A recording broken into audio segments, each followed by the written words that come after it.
On this episode of the Star Wars Time Show, Matt and Nick will try and contain their excitement over the first trailer for the Book of Boba Fett, which naturally they will break down for all of you yearning for their hot and more than likely wrong takes.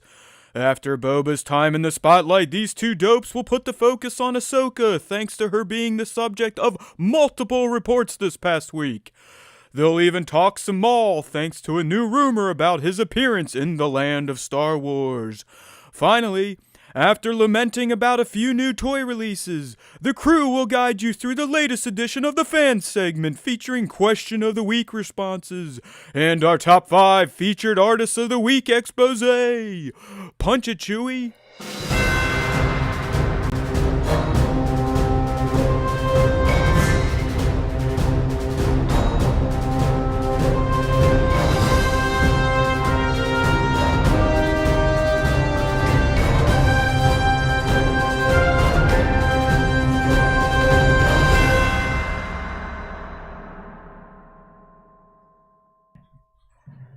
What the hell's it's just like a black screen. Hey now, everybody, and welcome back to the Star Wars Time Show. It's Matt, that's me, and it's Nick, that's him, and of course I pointed to the wrong part of the screen. There you go. I can never figure out like camera right and camera left. You know what I'm talking about? Like my brain does not have the capacity to flip flop within the gray matter. But hey, we figured it out, right? We're here, and we got a little bit of a treat, right? I know Trick or Treat officially ended on Sunday night at 11:59 p.m., but come Monday morning, Lucasfilm had a little present for us. I know there were some rumors out there in the Star Wars verse that we may be getting a look at the Book of Bob this week, and sure shit, Monday morning, probably the best morning for me for something like that to happen. I had a little free time to invest into the teaser. So, of course, we're going to talk the Book of Boba teaser. But we've got some other live-action Star Wars details to run by everyone. And, of course, we'll spin it. We'll speculate them. And I'm sure we will be wrong, but that's what we like to do here. In terms of Nick's clock and when he will have his dropout, we're about 7 minutes away, so be prepared for a frozen Nick, but he will come back. He always finds his way home. I'll be as quick as possible, so we'll see what happens. Yeah, it really is, though. Like I've got it down to it's almost precisely 25 minutes, so we're a little late today. I forgot to schedule the stream, so people could be in the know and be sitting here waiting for us to deliver episode 186, but it looks like the diehards figured it out, so thank you. All right, man, before we get into, obviously, the Book of Boba is going to eat up a good part of today's show. I did what I usually do. I broke it down yesterday, so we're going to go through all the stills I captured and just kind of discuss what we're thinking we were seeing. Because I don't know how Nick was feeling, but at least one of the rumors we talked about back in April is 100% true at this point in time. And I think rumor 2 that we just talked about a few weeks ago is being teased heavily in those scenes where Boba and Fennec seem like they're cornered like rats. But we'll get there. So we'll go through the trailer. We'll talk about what we saw and what we think is coming, what we think we saw, what we think we heard. And no, it is not Din Djarin that was doing the voiceovers. All right?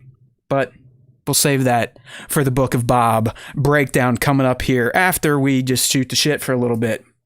So, Nick, I see you have your Saints hat on. You're probably feeling good about the weekend, even though you've lost your... I mean, he was the starter coming into the season, right? I mean, Jameis was the guy. Drew retired. You were left with Jameis, who, is serviceable, but he was actually doing a decent job for the Saints up until he snapped his knee in half. And at this point, who do you got? Do you still got that that dynamic white kid? Did he come in? Is he the backup? Yeah. So Taysom Hill is the backup, but he's still technically in concussion protocol because he got dinged in week 5 a few weeks back, but it looks like he should be ready to return for next week. So hopefully he's back. If he's not back, then we have Trevor Siemian, who actually played in Winston's stead last on Sunday. Well, he beat fucking Brady, right? I mean, you guys beat the Bradys, so that's really the reason for the hat today. That and I didn't shave my head, so it was all fucking spiny. But we won. We beat Brady. It's a good week for me because I mean, as most NFL fans do, they hate Tom Brady, so that was a check mark. And that's a division win too, right? Like the Bucs are in a division, right? Yeah. Yeah, so it's a double whammy for me.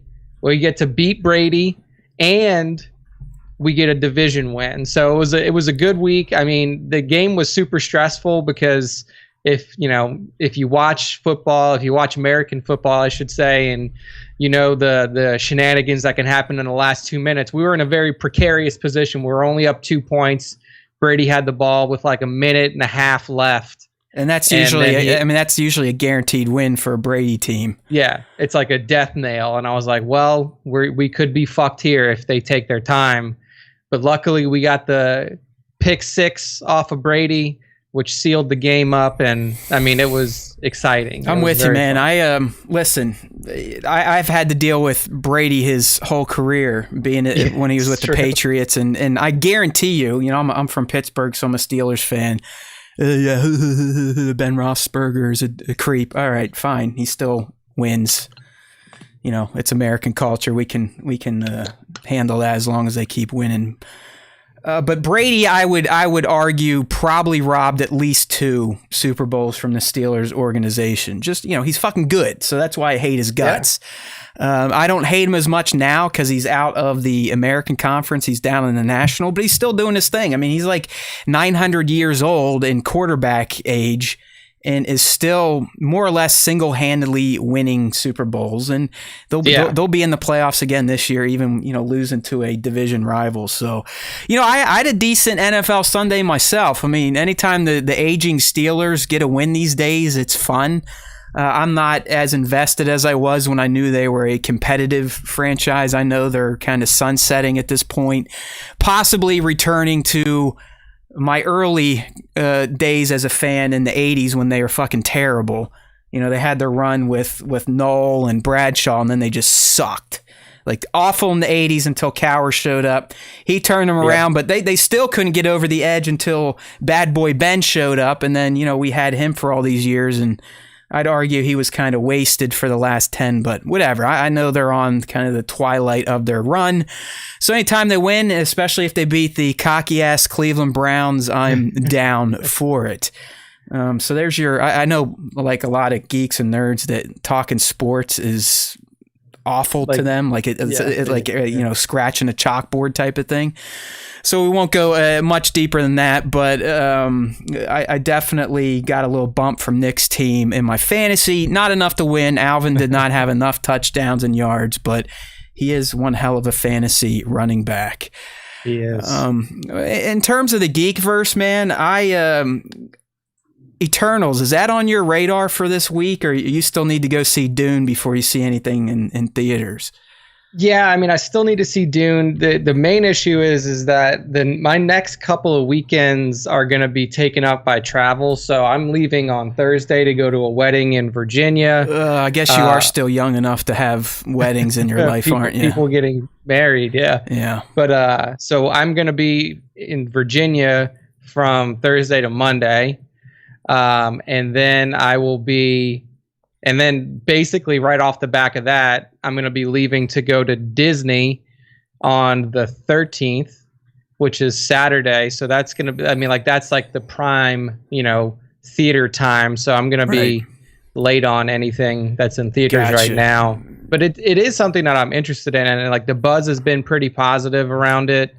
It's, well, it's also one of those movies that's getting review bombed by people that don't like non-white people. You know what I mean? Like that crowd there. Yeah. Like, I just don't understand, I guess. Most people haven't even seen the movie yet and it's getting review bombed. But I mean, like, from the people who, like, from the early accessors and the IGNs and the movie review sites of the world, it's gotten pretty positive buzz. The only thing that I heard was that, like, kind of drags a little bit in its third act. Yeah. But yeah, I think it was a bunch of headlines last week where, oh, it's now the lowest rated MCU film. Like, well, who the fuck's watching this thing at this point? I mean, I think it's like at a 63, so it's still fresh. But I'm definitely planning on going. I mean, MCU, it's why not, right? If you got the time and you're willing to die to go to the movie theaters like I've become, then I'm going to check it out. Some of the arguments are so odd. Like, one of them is like, fuck these people. What were they doing when Thanos was around? It's like, it's not real, motherfuckers. Like, come on. Also, like, what are we doing? Apparently they talk about that. Like, they discuss it. So, like, just chill out. Yeah, apparently these deities weren't allowed to do anything unless these other bad deities showed up. So I guess, Thanos snapping out half of the universe still wasn't enough for them to get involved. And, whatever. It does kind of sound silly on paper, but comic books are kind of silly. Just like, spaceships and laser swords. It's not real, so it's okay. It is okay if these superheroes decided to kind of stay on the sidelines. So yeah, I want to check that out. Still loving Foundation. It really is like, we would typically be watching Mandalorian by now, which is our appointment TV. We've got appointment TV coming up at the end of December, but we really haven't had anything, or I haven't had anything that it compels me to put my butt in a seat on the same day every week until TV Plus's Foundation. And I think episode 7 just dropped last week. And it's just, if you've seen Dune and you appreciate the scope of that world, the cinematography, the production design, the set designs, and just how massive everything is. I mean, I know Foundation, a lot of people argue that it's been a little slow and they always have cliffhangers and you got to see what happens next. I'm fascinated with the world, the characters, and the carrot they keep dangling. Like, all right, they showed probably as much yet at the end of episode 7, but it's still, as soon as it ends, I'm going fast forward to next Friday. I want to see what happens. I love this universe. So, Foundation, still a huge fan. Nick, I think we talked offline. Are you into Succession on HBO or not? Not yet.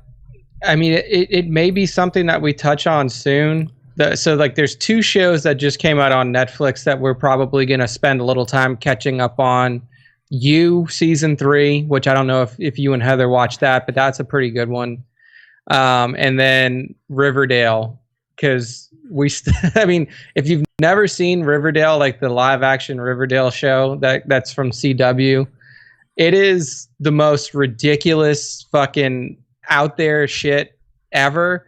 But it's like, it's one of those things that it's like so campy and like ridiculous that it's just like fun to watch for the most part. So we're going to watch those. And then after that, I mean, there's like Insecure season 5 is out on HBO Max now. We watched all those, so we're going to watch that. Nora from Queens is another show, or Aquafina is Nora from Queens or something like that on HBO Max. That's out again. So we have a few things to catch up on, but Succession was never one that we really got into. But I heard I've heard it's good. I mean, we were late to the party, so we kind of I don't want to say family binge because I wasn't letting my daughter watch it, but that became our show to watch at nights before everyone wound down.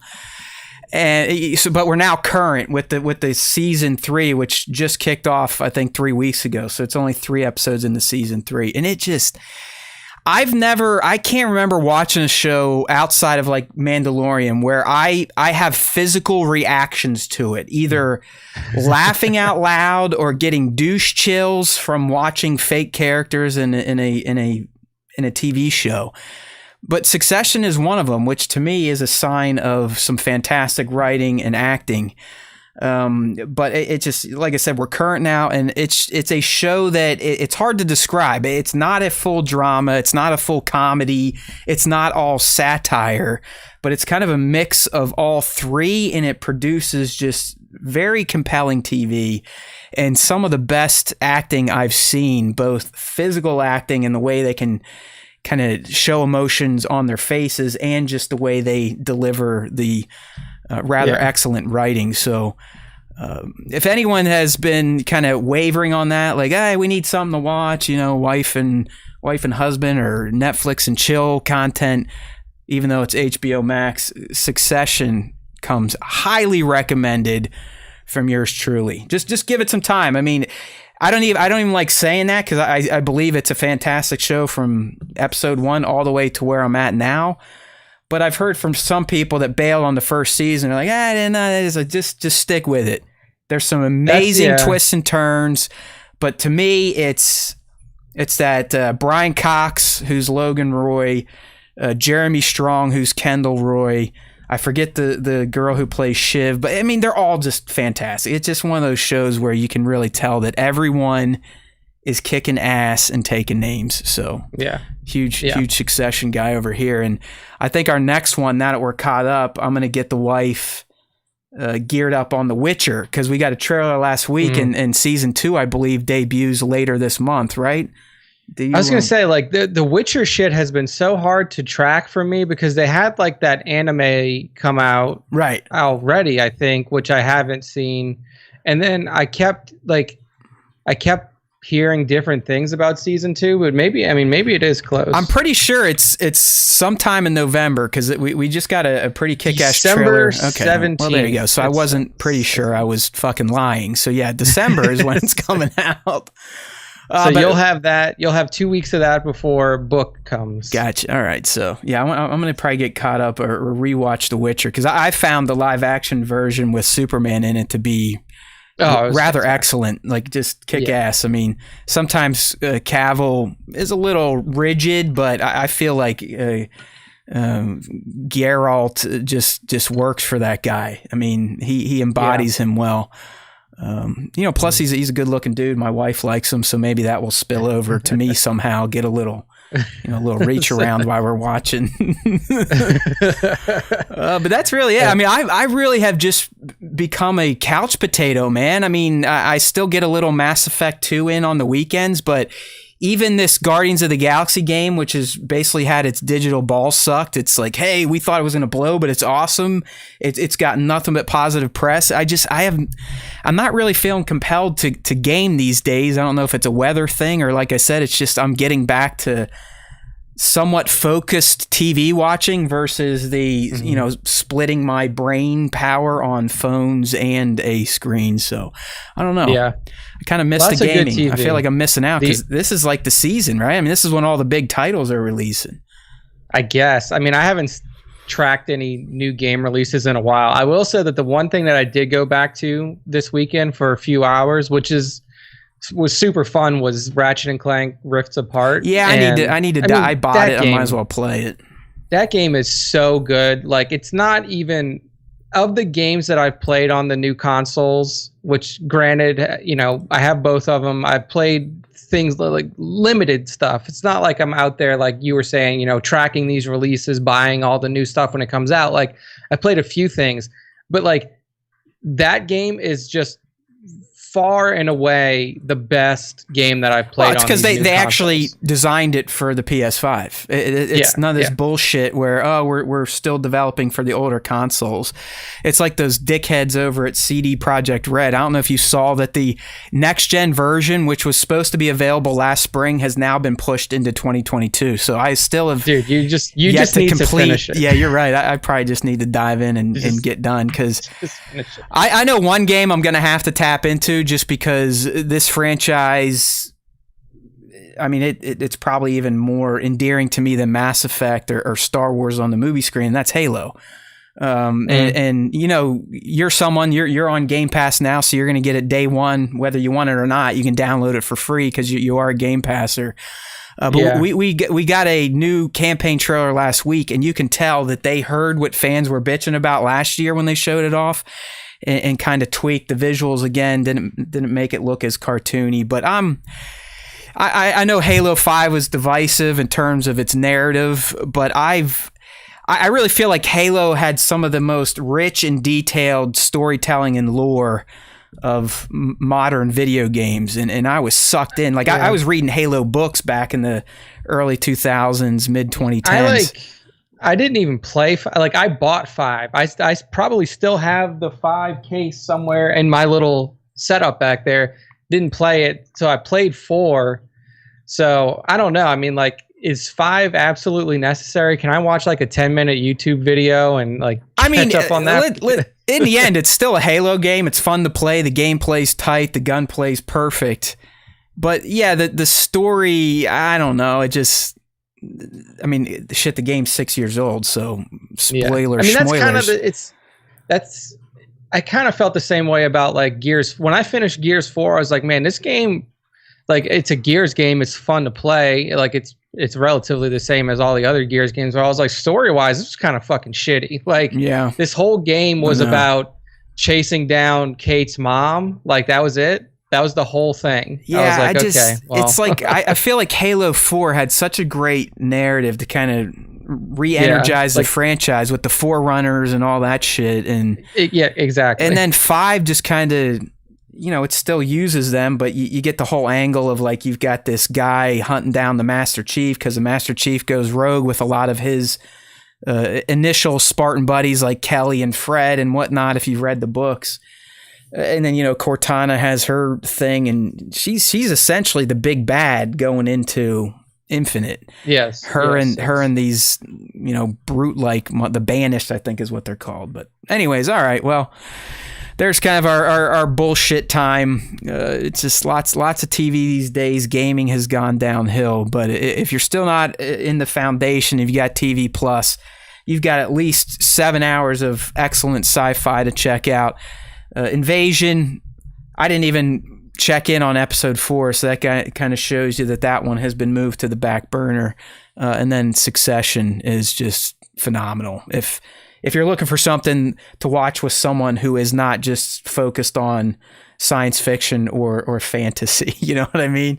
It's like you can almost trick your significant other into thinking that you are a normal person and you can watch just normal drama-based TV. I just had something just came to mind and it was deleted that quickly, so I guess it still wasn't that important. So let's get to it, man. I can hear the Z's coming from the chat room.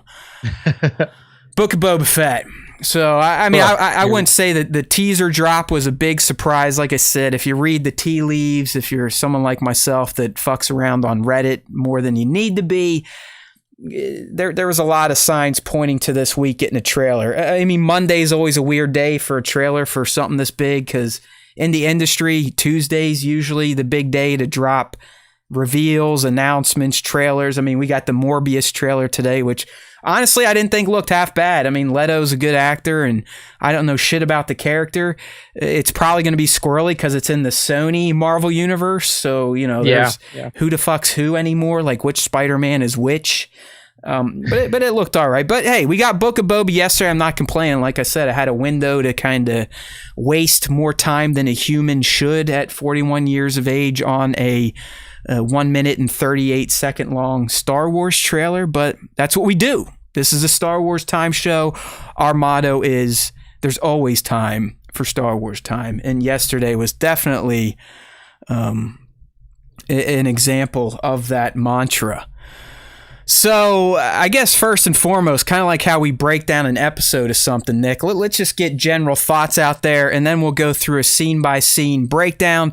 If you do want to watch our full breakdown in video form, you can check that out on StarWarsTime.net. We're looking at the post right now. Or if you don't want to mess around with the .netters, you can just find the content on YouTube.com/Star Wars Time Show. And I'd appreciate it. I mean, I put this stuff out here. I like the back and forth. I mean, Tones, our resident man on the street, he was kind of, having a dialogue with me on some of my speculations, and that's what I like. I mean, at first I get angry when people question what I say, because I'm always fucking right. Nick knows this.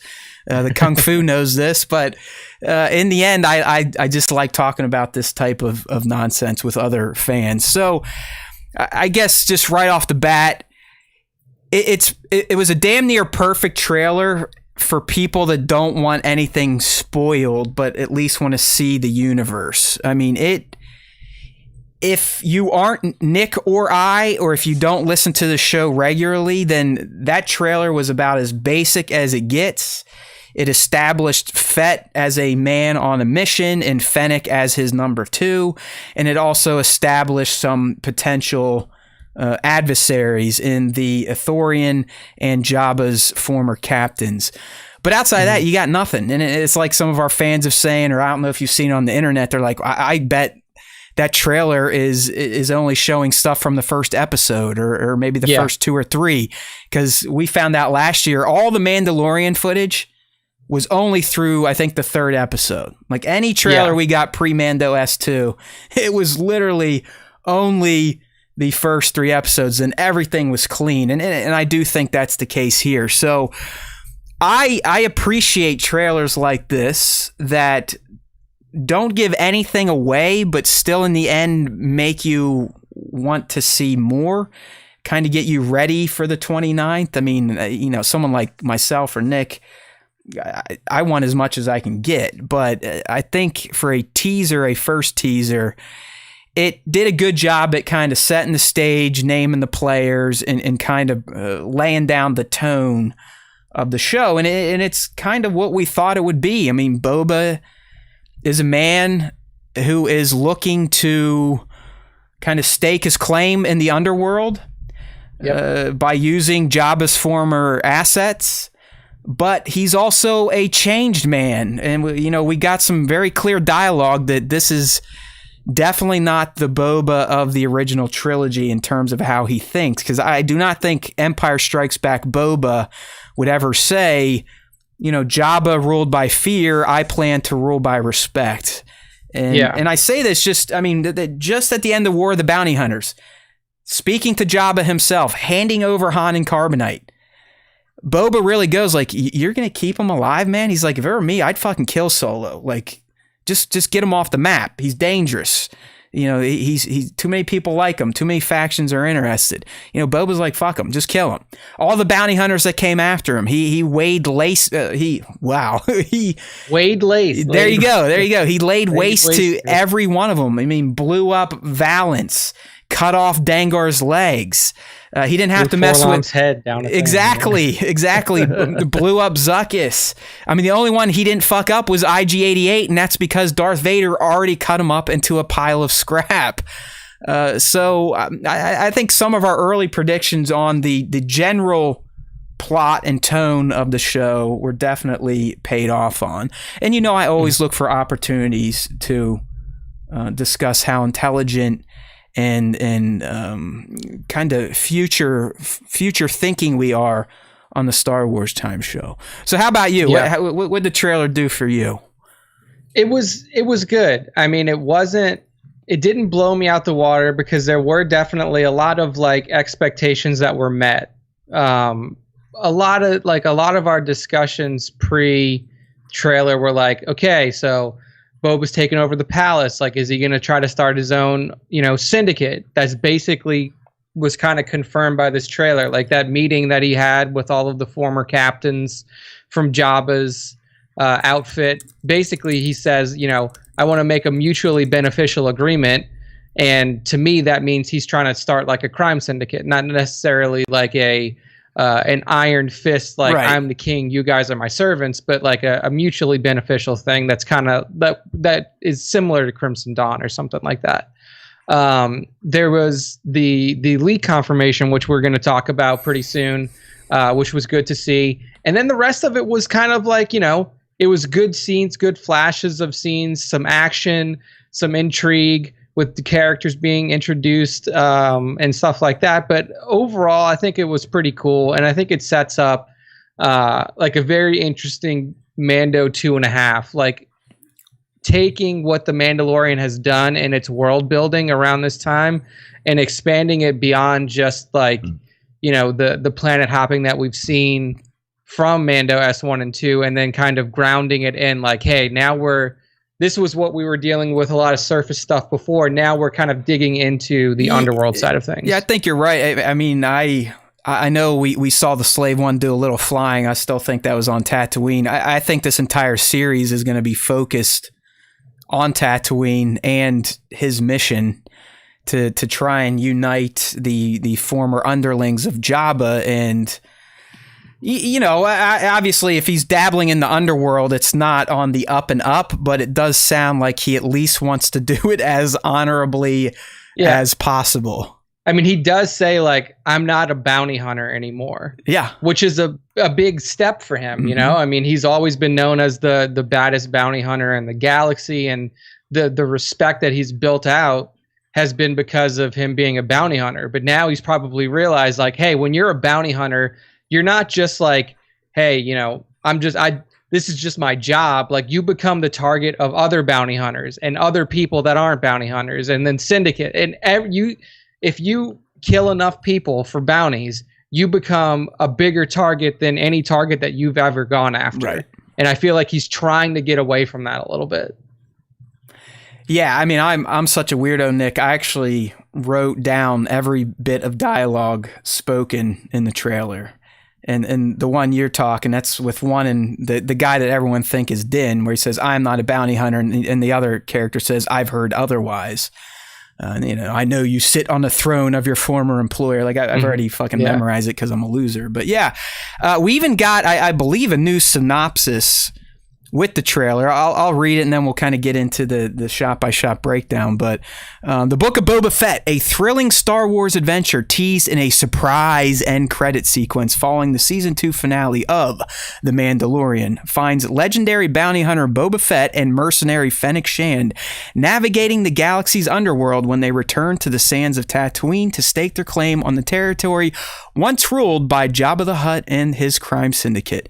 First and foremost, I feel like whoever wrote this was trying to leave a fan response comment for the Star Wars Time show, because that whole thing is technically one sentence, and I almost passed out about the second line in. So I don't know about the grammar in that, but yeah, I mean, nothing eye-opening, but I think that's the first like detailed synopsis it got.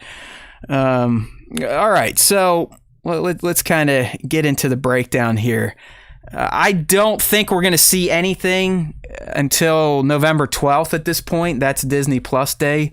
But I am glad they kind of got this one out here to give us something before that day, because I feel like that day is going to be hectic for someone like me. You could get a sizzle of Kenobi. You could get a sizzle of Andor. You could get a sizzle of Book. You just don't know. So I'm kind of glad they at least shot this wad a bit early. So, all right. So if you've never been around for one of these, on the live stream, we've got the post up with all the stills that I took. And we will just kind of discuss what we saw in the stills, what we think may be happening in the stills, and kind of the general direction of the show for those of you that don't like to devote brain power to this exercise. We are the almighty SWTS. Pretty much anything we say comes true. So I understand why people flock to us for this type of conversation. So up first, I love the opening shot. We got this, I think the proper name is like a Biomar monk, right? I mean, I call them spider monks in the video. But this is a great nod to the OT, Return of the Jedi itself, and I believe some EU content.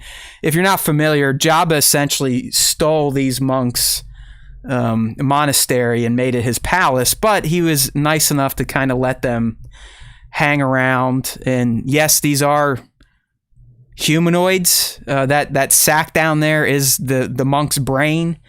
Because these monks felt like if they didn't have any physical things to deal with, they could focus more on whatever the hell they were focusing on. So you could argue these monks are more hardcore with their religion than the Jedi and Sith were with their own, right? Very true. Yeah.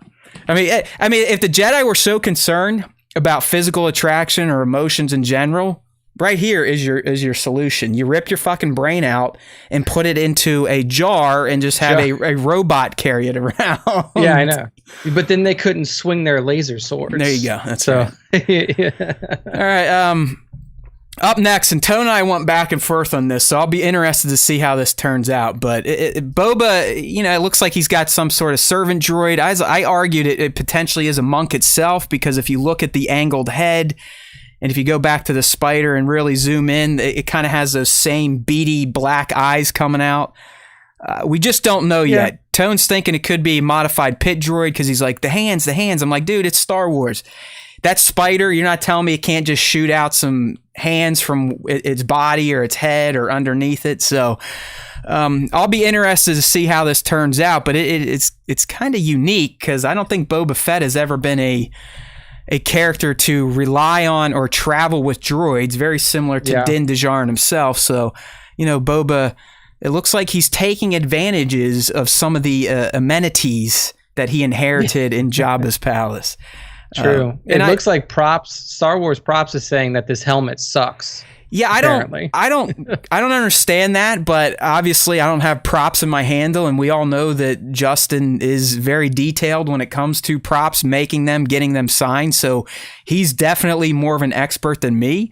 But this slide in particular, the only reason I wanted to talk about this one is because you get a good shot of the armor, and yes, it has changed like we heard. I mean, we just did a report, I think, last week, right? Or 2 weeks ago about Boba's armor potentially looking a bit different. And I'd argue the green, which is shaded differently.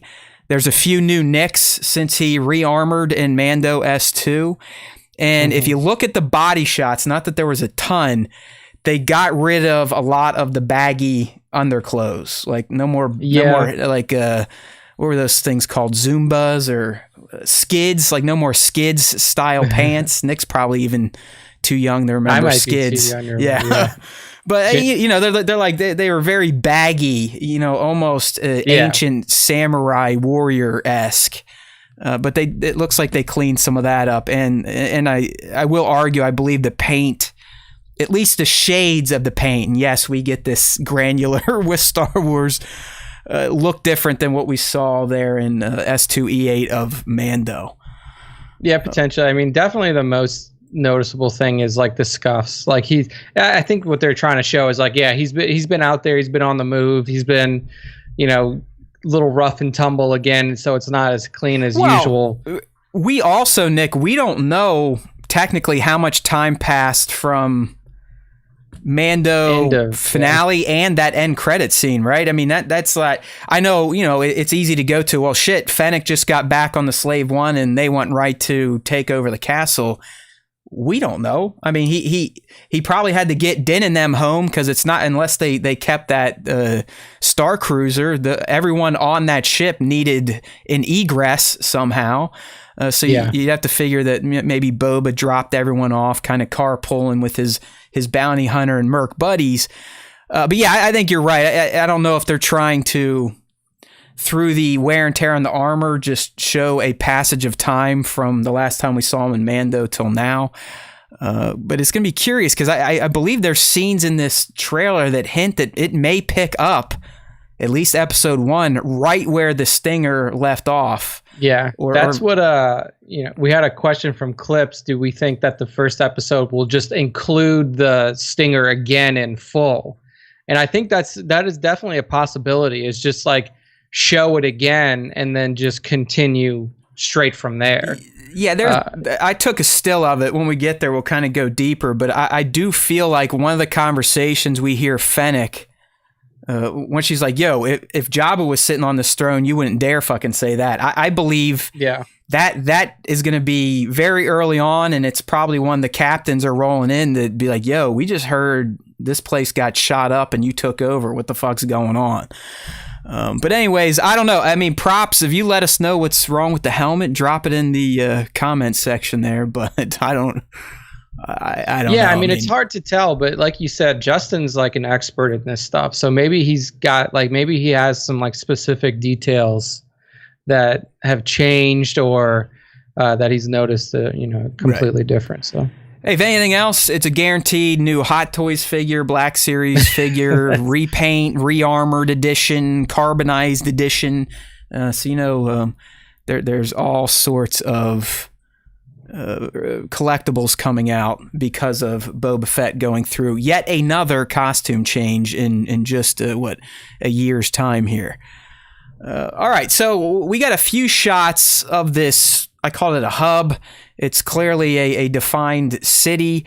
It could very well be, if you look around, if you're on the live stream, if you look at the background here, you can tell they're kind of down in a ravine, which looks like one of the wide shots we're going to talk about. This massive city we've at least never seen on screen before on Tatooine. But I'm guessing this is Boba and Fennec making their way to the Ithorians' hideout, place of operations, something like that.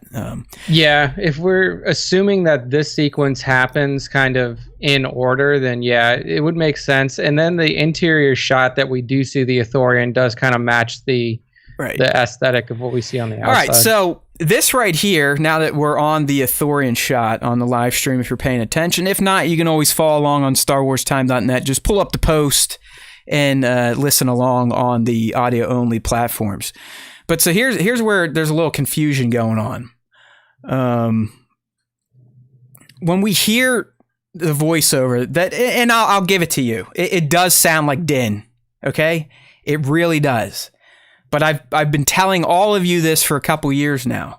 If you ever have questions about who is speaking, turn on closed captions, because it cleans stuff up instantly. Because when you hear these lines spoken, I've heard otherwise. I know you sit on the throne of your former employer. Yeah, that should be the fucking giveaway. It literally says Alien 1 speaking the lines. It does not say Din Djarin and well, maybe they don't want to spoil it in the okay, whatever. I can guarantee you, if you listen to those lines over and over, there's enough difference in the inflection of the voice that it is not Pedro Pascal. It's hard to figure that out sometimes. Like with Mando stuff, they're all speaking through speakers. Like their voice is naturally going to be like kind of modulated to a certain degree. So it's very easy for voices of two different Mandalorians to sound similar. Yeah, and well, I mean, this is an Ithorian speaking. Like I know those lines were the Hammerhead. I'm sticking to it. I may be wrong, but when you are a speculator, you got to kind of plant a flag somewhere. So the lines of I've heard otherwise, and I know you sit on the throne of your former employer, I'm pretty sure those are coming from the Ithorian, because you can even hear his voice box kind of clicking a bit as those lines are being delivered. And if you know your shit about Star Wars, Ithorians can't talk. They need to have like a voice box, like Nick was saying, just like how we hear Din through his helmet speaker. Ithorians are going to sound like they're wearing helmets too, because they can't speak. Literally, they literally do not talk as a species. We saw that in Bad Batch with one of the shitheads that was hanging out in Sid's bar, right? I mean, he was only talking through that apparatus. So there is a chance I could be wrong. I think it's very slim. I do believe those lines were being spoken by this Ithorian, and this is where the first rumor gets paid off, my friends. Back in April, we talked about a post on Reddit from some dude that knew another dude that knew another dude that said, hey, I was an extra shooting on this show, and, Boba Fett, he goes up against this other warlord of sorts, and he looks like Hammerhead. And they have a fight, and Hammerhead and Boba survive, but some of their guards die out. And we are seeing this in this teaser already. I mean, here is your Hammerhead character. Now, that's not his name, but this is typically, if you don't know they're Ithorians, they become Hammerheads by default because of the toys back in, A New Hope and all that. It was literally just called Hammerhead, like we had Snaggletooth and all those other goofy characters. So that, I mean, we got to see that leak play out in this trailer. So here is the other warlord. And the kind of the continuation of that leak was, Boba and this guy are kind of butting heads, which it sounds like, right? Just through their little bit of dialogue we got. But ultimately, after a few headbutts, they kind of figure out that, we have to work together because of this other thing. So I think that rumor at this point has been 100% confirmed. early on, if not episode 1 or 2, we're going to get to see this encounter between Boba Fett trying to take over Jabba's assets and whoever the hell this person is. Is this another gangster? Is this an administrator of that city on Tatooine? We don't know that yet, but based on the Reddit leak, Nick, it doesn't sound like Boba and this guy are going to be too friendly early on, and maybe never, but they ultimately are going to have to, it sounds like, team up. And I'm sticking with that being true at this point, considering all the other parts of the rumor have been paid off just in this teaser. A true working relationship between these two. Like, right. No love lost and whatever their prior entanglements were, but there has to be mutual benefit to both parties in order to...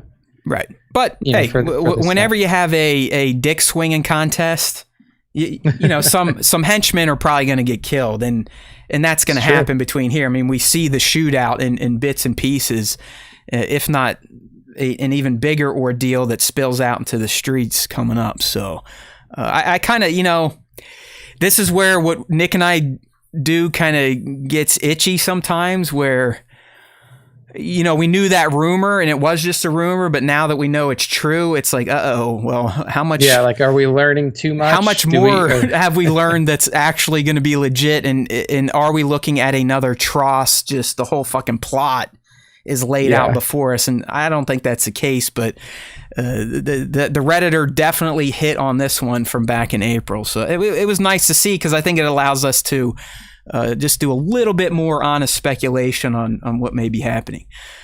Before we go on, Nick, we got an update from Props on the helmet. So apparently Boba's new helmet is too narrow. The paint makes it look plastic. The jaw doesn't angle the way it should. The visor gap pinches the wrong way, and much more. So it sounds like he could do a full dissertation on the armor fuck-ups in the Book of Boba Fett, and we are interested to listen. Yeah. I mean, that's so crazy. You would figure, I mean, maybe they just don't care. Like, maybe they're, you know, the original helmet that they used in Mando S2 got, you know, whatever, auctioned off. Somebody took it from the thing and they just rebuilt it. Or maybe it literally is. They're like, just fuck it up or just change it a little bit so we can resell toys. But yeah, I mean, to an untrained eye, I look at it, I'm like, it's green, it's red, it's on Boba Fett's head. That's enough. Hey, but like, listen, I get my panties in a bunch on all sorts of stuff that's not a big deal. So we're not harping on Justin. It's just I would have never picked it out, but like, now that he does mention it, like the visor itself does look noticeably different. Like, now that he's specifically called out the visor, if I look at it, I can see. Well, like, I can't like pick out specific details, but I can tell that it's different. We can't even say it's a different helmet because he's got the iconic dent in it. But in the trailer, he does lose his helmet for some reason, so maybe it gets destroyed and he has to remake, and maybe that'll make people happy. But hey, I get it. You know, I mean, Justin's saying the reason he's pissed is because he wanted to create a replica, and because it looks like poo now, that little job's going down the tubes. Speaking of little jobs, I know, Nick, you're not on social media as much as myself, but SW Props is becoming like an agent to the Star Wars stars. I mean, he's like going around the country now with Lauren Mary Kim, Emily Swalls, and I believe this weekend Ashley Eckstein, and he's like running their fucking signings now. It's like, look at this guy, and he's got a scoundrel doing like the art for the promotions. I mean, that's the dream. You just started your own business there. There you go. That is hilarious, man. I love it. No, so, you know, Justin's hopefully greasing the wheels for us. He could start being the new deliverer of big time guests, since Spa Spunky decided to go ahead and get his lady pregnant and procreate. Congratulations to Spencer as well on your newly announced child. Yeah, good for him. But I mean, boy, is his life about to change. And, you know, I know that. I waited till I was 35 or 36 almost. And thank God I did, because I don't think I would ever have been able to handle a kid in my early 20s. Like, just no way. I would have had too much disdain for it. You know, like, hey, you're fucking up my life, motherfucker. Even though I'm the one that had you, you're fucking my shit up. You know, it's like, hey, man, I was doing stuff before you got here. So just to give them a plug, at SW Props, check them out. They're all going to be at the Rhode Island Comic-Con this weekend, and I'm not getting over there. I've decided I'm not traveling on planes until people start acting like humans again. It's not so much even the COVID anymore. It feels like every day now you read about some jerk off on a plane. You got, like, over this weekend, you had this dude double punch a female in the face because she bumped him. And then just today they had to reroute a flight that was supposed to go cross country down to Dallas because of douchebags either getting angry about masks or whatever the hell is got their balloon knot in a tie that day. I'm so, like, it's so dumb. And I'm flying out to Virginia on Thursday for a wedding. And I'm just like, just sit down, shut the fuck up, and just take a nap on the plane. How about that? How about you just do that? We're all going the fuck. I mean, I don't know what it's like in other countries, but I can see the tea leaves here. It's over. It's fucking over. There's no, like, decorum in public anymore. Everyone, because of Homeboy for 4 years, everyone now feels like they can just be shitheads and it's okay. Just like, well, they all do it. All our leaders act like this now, so it's fine. It's normal to do this shit. Fuck you. Nick's right. Sit down, shut up. Get to your destination. Yeah. And the reason I don't want to be involved, Nick, because I know I am someone that would probably say something back. And I don't want to end up on a camera. I don't want to end up getting hauled off a plane because I caved in someone's face. Because at this point in time, these people need their faces caved in. Like, physically caved in. I'm not talking about weapon. I'm talking old school, boom, boom, boom, meat tenderizer shit. See what I think about? This is why I don't go out in public, and I should stop talking about my dark thoughts. All right. Yeah. Everyone's got to get their opinion out. Fuck social media. What Meta? That's Facebook now. Hopefully that explodes. I want everything to go away except YouTube and Instagram.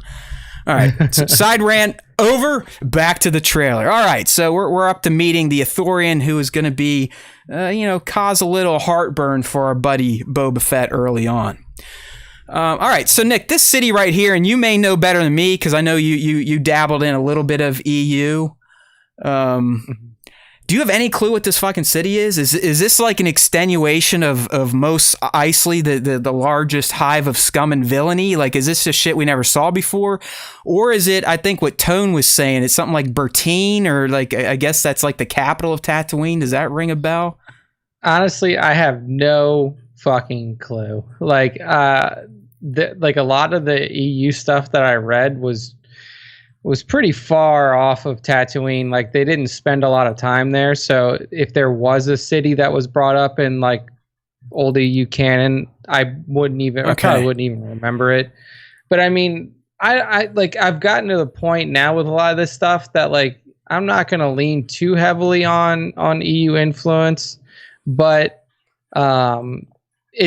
I don't think it's Mos Eisley. I'll say that because we saw Mos Eisley from. You're right. It's just like a patch of that above. Okay. Yeah. Yep.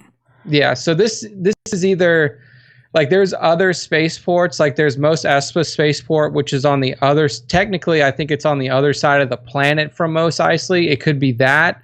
But again, like this doesn't look like a spaceport because there's no landing zones, and it looks more like. Maybe it is what Tone said, like the capital city, but doesn't read as spaceport. Honestly, dude, this is probably the most shocking visual I got in the trailer because when I think Tatooine, you only think the hovels and whatnot. You've the Lars Homestead, obviously, Espa from the prequels, which is just a little shit town, and then Eisley from A New Hope. I guess I just never envisioned this type of settlement, this type of large grouping of aliens, humanoids, and whatnot on Tatooine. I really thought Tatooine was just outer rim, backwater, controlled by the Hutts. Yeah. No, I thought it was the same way too. We've never seen any sort of, I guess you would call it like concentration of. I mean, like you said, I mean, it looks.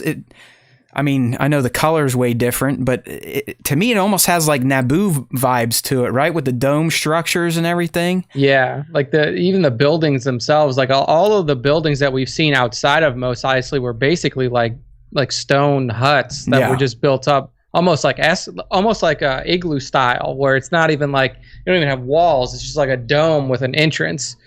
This is completely different architectural style than we've ever seen. I mean, maybe outside of Mos Eisley. So I'm leaning towards this being like some sort of like commerce hub for Tatooine. More than likely just based on the way the Ithorian's dressed and the way the inside of his palace at this point looks. I'm guessing he lives here, if not controls here. So he's probably someone pretty important and powerful on Tatooine, which is why either he wants to meet with Boba or Boba needs to meet with this person. And I'm guessing this is where they kind of hang. You know what I mean? They're not hanging out in the desert like Boba in his castle. They're not hanging out at the spaceports. This is Hammerhead's base of operations, this city. I'm excited to see this. You know, I'm old. I like the little nuancy stuff these days. But if we're staying on Tatooine, then let's see some new parts of it that we've never seen before. Like Bat's saying in the chat, he's remembering back to season 2 when what's her name, the female mechanic that has become a recurring character. I love her too, and I hate myself for forgetting her name. Doesn't it start with a P or something? Peli, yes, there you go. Yeah, Peli. Something like that. But yeah, she pulls up a map, and I think Bat's right. It's literally like, oh yeah, here's Eisley, here's Espa, and here's Pelgo, and that's it. That's Tatooine for you. Yay. So I'm interested to learn more about this sprawling city on a supposed backwater planet here. All right. Yeah. So the shot of this gentleman drawing his gun, this is happening in the same room as the Ithorian.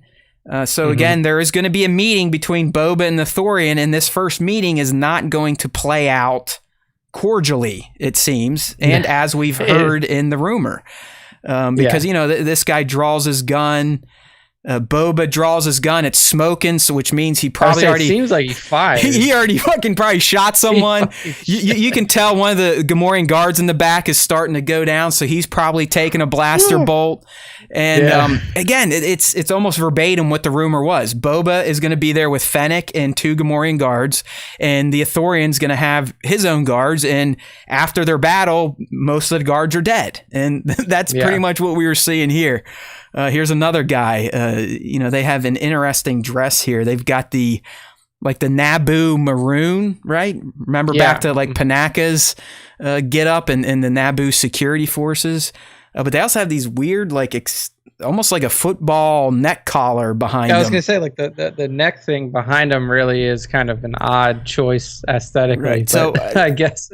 I at this point, Nick, I don't know if you have any other take, but I'm assuming these are the guards or the forces of the Ithorian. Yeah, no. Okay. I totally agree. All right. And then clearly the shot of Fennec here, this is still the same scene. You can tell by the pattern on the walls. So this conversation is not going to go as planned. All right, shit's going to happen. And you have to think that the Ithorian probably set this up to just take them off the map, right? Just let's nip this in the bud as quickly as possible and get some schlub back on the throne like a Bib Fortuna that, we'll let them pretend that they're in power, but we're truly pulling all the strings. That's my feeling here. Is like, a lot of people on Tatooine are not going to want Boba Fett to kind of shake up the hierarchy. They're probably, most of them criminals or in the underworld. They probably want business as usual. So I'm sure this is the Ithorian's main gist for meeting with Boba is probably to, let's sniff it out. But if we can kill him, let's just fucking kill him. Yeah, let's just get him out of the way. Let's just get rid of him. Clearly that doesn't. But they probably underestimated Fennec. You got to imagine her and her quick draw. She probably takes out more people than they expected. But clearly these two are going to make it out of this, as we've learned from the rumor. And down the road, the Ithorian and Boba are probably going to have to work together based on that rumor, which, like I said, is being more or less paid off on just in this first trailer. And there is the ugly helmet that gives Justin nightmares these days. But I did this one, Nick, because you can really see the different shade of green versus what we are getting in Mando S2. So again, for marketing purposes and to sell the license, I'm guessing this is why we had significant changes to the armor in between, a season or season and a half of literally the same timeline. All right, so the outside stuff, Nick. Mm-hmm. This first shot here, and I believe this is where we get the line from Boba after responding to Hammerhead asking him, like, I know your former employer, you're sitting on his throne, Jabba ruled with fear, and Boba says, I intend to rule with respect. And you see him outside, again, the same town square, he's got his helmet off. Also, did you notice they kind of cleared up all his scarring from his time in the desert? Yeah, a little bit. They've definitely taken it down significantly because there was like a huge one on his face. Yeah, his eyebrows have grown back in, and I think it's twofold. And I'm not going to take credit for this. I read this in a comment somewhere else. But apparently someone sniffed out possible like a Bacta machine in his room. Mm. Yeah. But others are probably like, you know what? They probably are going to explain in a way that it was Bacta, because why pay the money and have Tem sit through makeup nonstop?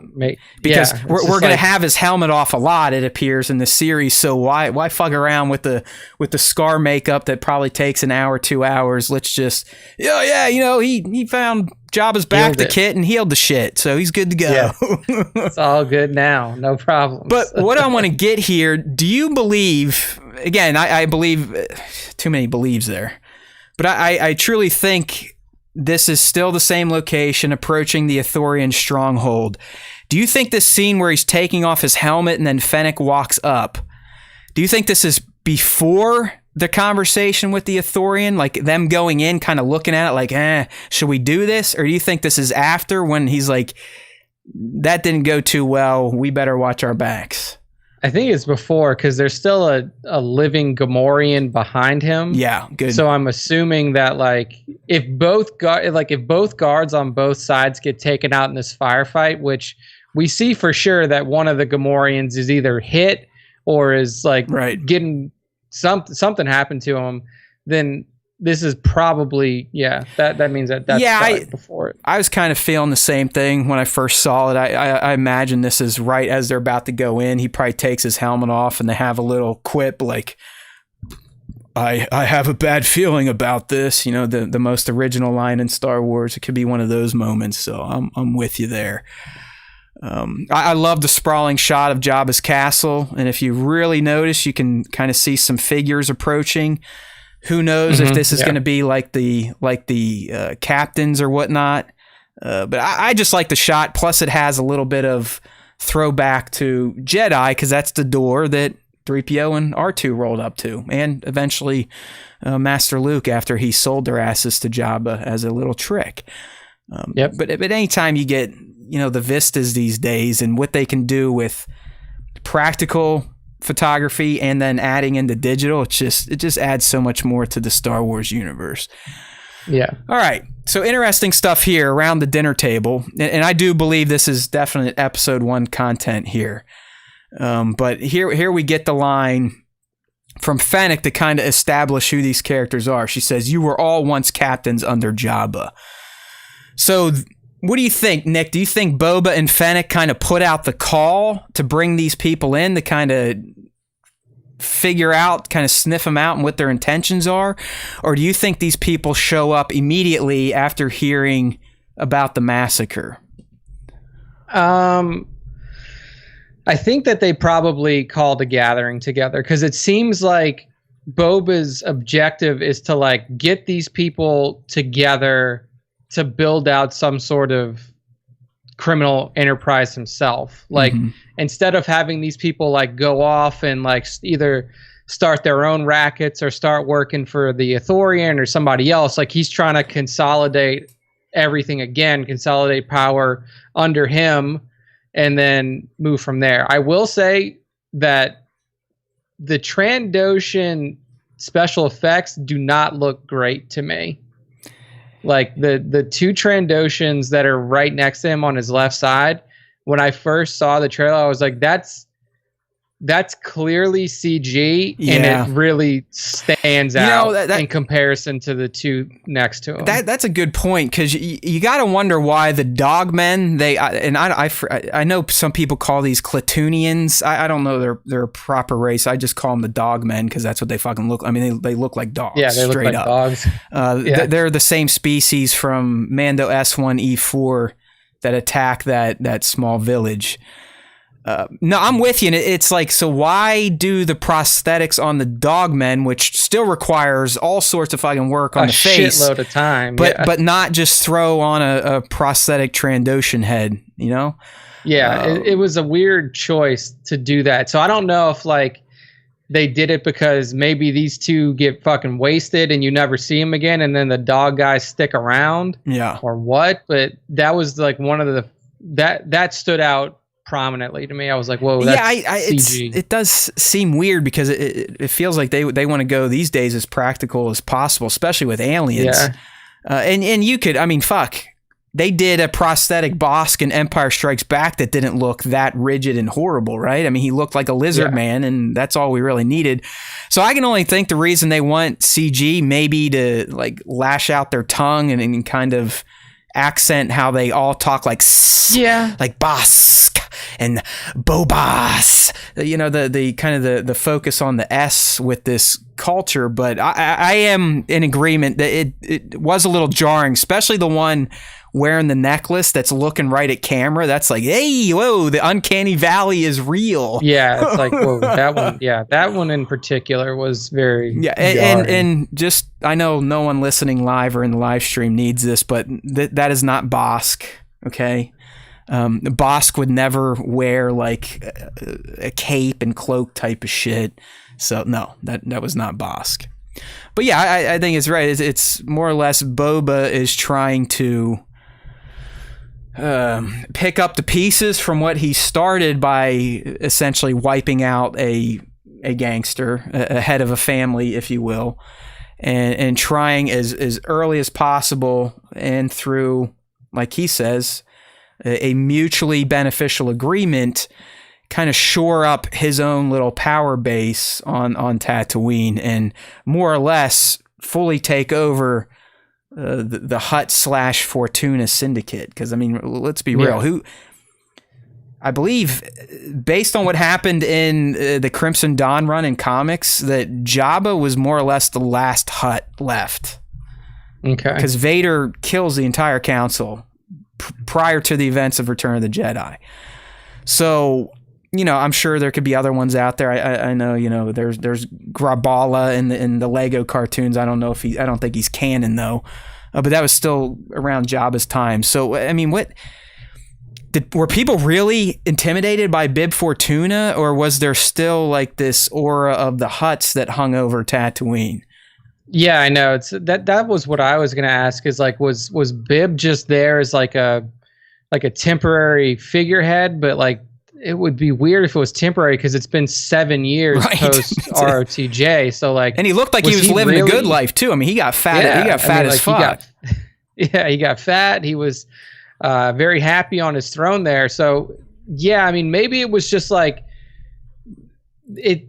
Maybe that's kind of like why Boba knew he had room to step in, because he heard around like, yeah, like Fortuna's there, but he's like a limp noodle. Like nobody really respects him, and it's really just kind of up for the taking if anybody wants it. Yeah. You could almost see it like, you know, I mean, in the end, gangsters are pretty lazy people. I mean, their whole mantra is, let's just take the money from people that work, and we'll tell them we're protecting them. I mean, that's essentially the mob's game. Like, hey, you mom and pop owner, we'll make sure no one else will fuck with you, but you got to pay us a vig from your profits. So I'm thinking that because everyone knew Bib, they knew he wasn't quite as sadistic and evil as Jabba, that they probably were happy with him being the figurehead because they could kind of do whatever the fuck they want and just. I say they just take advantage of him. Exactly. I mean, right. He's not going to do anything. Like, what's he going to do? Right. As long as he is allowed to just keep eating and hang out with his Twi'leks, I think he was fine with whatever these captains were doing post Jabba the Hutt's death. Yeah. On the katana. So, all right. I love the shot of Boba at the head of the table. Very, very Godfather-like, right? I mean, just it's a wonderful shot. And this is where he makes his pitch, right? Like, he's not here to just start killing everybody. He really does kind of want to have some sort of agreement with these Hutt captains. It's funny that you say Godfather, because the first thing that I thought of when I saw this meeting, I was like, this feels really Godfather 3, like when Michael is trying to go legit and he's like sitting down. Well, you're kind of right. Yeah, like he has a meeting just like this with all the heads of his capos, his captains, and he's like, look, here's my final payout. I'm going legit. You guys, I wish you the best of success and everything like that. And it's kind of like what Boba's doing. He's like, look, I'm done with the bounty hunter life. I want to go legit. Let's come together and make a mutually beneficial partnership. And it kind of had that feeling where he's like, I don't want to deal in this, this bounty hunter garbage anymore. I want to have something that's more stable, that's more grounded. And it was so I just thought it was funny that you had that line there, that Godfather line. So yeah, no, I mean, just really, I mean, look at him. I mean, Tem's just sitting there looking like a pimp. He's got the guards behind him. I love the lighting they chose for this scene. He's got his, consigliere sitting right next to him, his assassin. Exactly. But then, we get the line of why speak of conflict when cooperation can make us all rich. So it sounds like these captains aren't going to be buying into his pitch early on. They're going to be like, yo, I mean, we'll just fucking kill you, right? Because, I mean, the one guy, Dog Boy, ends up saying, what prevents us all from killing you, taking what we want? So I love when he says that, and he just gives that. I'm a little ahead of myself, but he gives that side eye to Fennec. Like, here it is right here. Like, make sure to shoot his ass on the way out the door. We can get rid of that guy. Hey, dog man. You know who you're talking to here? Anytime a mob boss makes that look at their lead killer, the person's dead. Like, whoever said the comment to get him to do that, they're toast. But anyways, he's even got some Aqualish in there, the Ponda Babas of the world. We saw didn't we see some of those dirtbags in Mando season 2 when Cara was down in a sewer, like roughing them up? Oh yeah. So they are, I guess they are kind of shady aliens in the Star Wars universe. This shot here, I think in the video I was like, oh no, where is it? Well, it's Jabba's castle. It's the tall tower that seems to be Boba's penthouse. But the point is, and this could just be episode 1, 2 stuff, and maybe she does die. I hope not. But man, Boba and Fennec really do seem attached at the hip, don't they?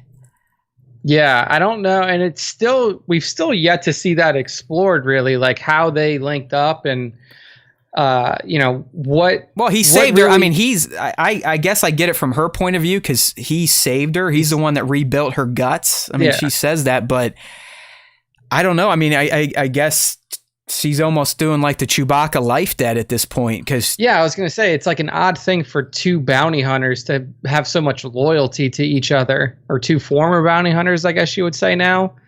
I mean, they did treat it just like a Chewie kind of deal, but I don't think that's going to get explored at all in the show. Do you think she gets taken out in Book of Boba Fett? Or she become popular and large enough that she's almost unkillable?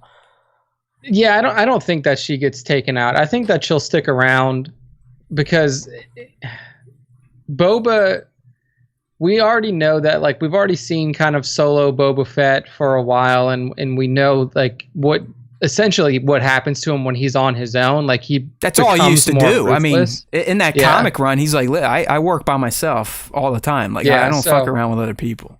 I like having Fennec around to kind of, I don't even want to say balance him out, but it seems like having a companion at his side kind of helps him mentally, like, helps him deal with what he went through in the Tatooine desert, because he has somebody that can sympathize and empathize with them because of what she went through in the Tatooine desert, essentially. So I don't think that she gets taken out now. It would have to be like, she probably won't die until like these plot lines start converging in that MCU style thing that we were talking about before. Yeah, give her like a Black Widow moment, or like a Gamora, something like that. That'll be like a catalyst towards something else for sure. Yeah. Yeah. Cause I don't know. I feel like in shows like this, the main character usually has to have something that he's willing to go off of his plan for. For Din, it was finding Grogu. It's just like, I mean, what could honestly motivate Fett at this point outside of fucking up his new bestie, and as Bat's saying, maybe his side piece there, if they're up in his penthouse room, maybe they get a little freaky deaky in their costumes in between, roughing people up.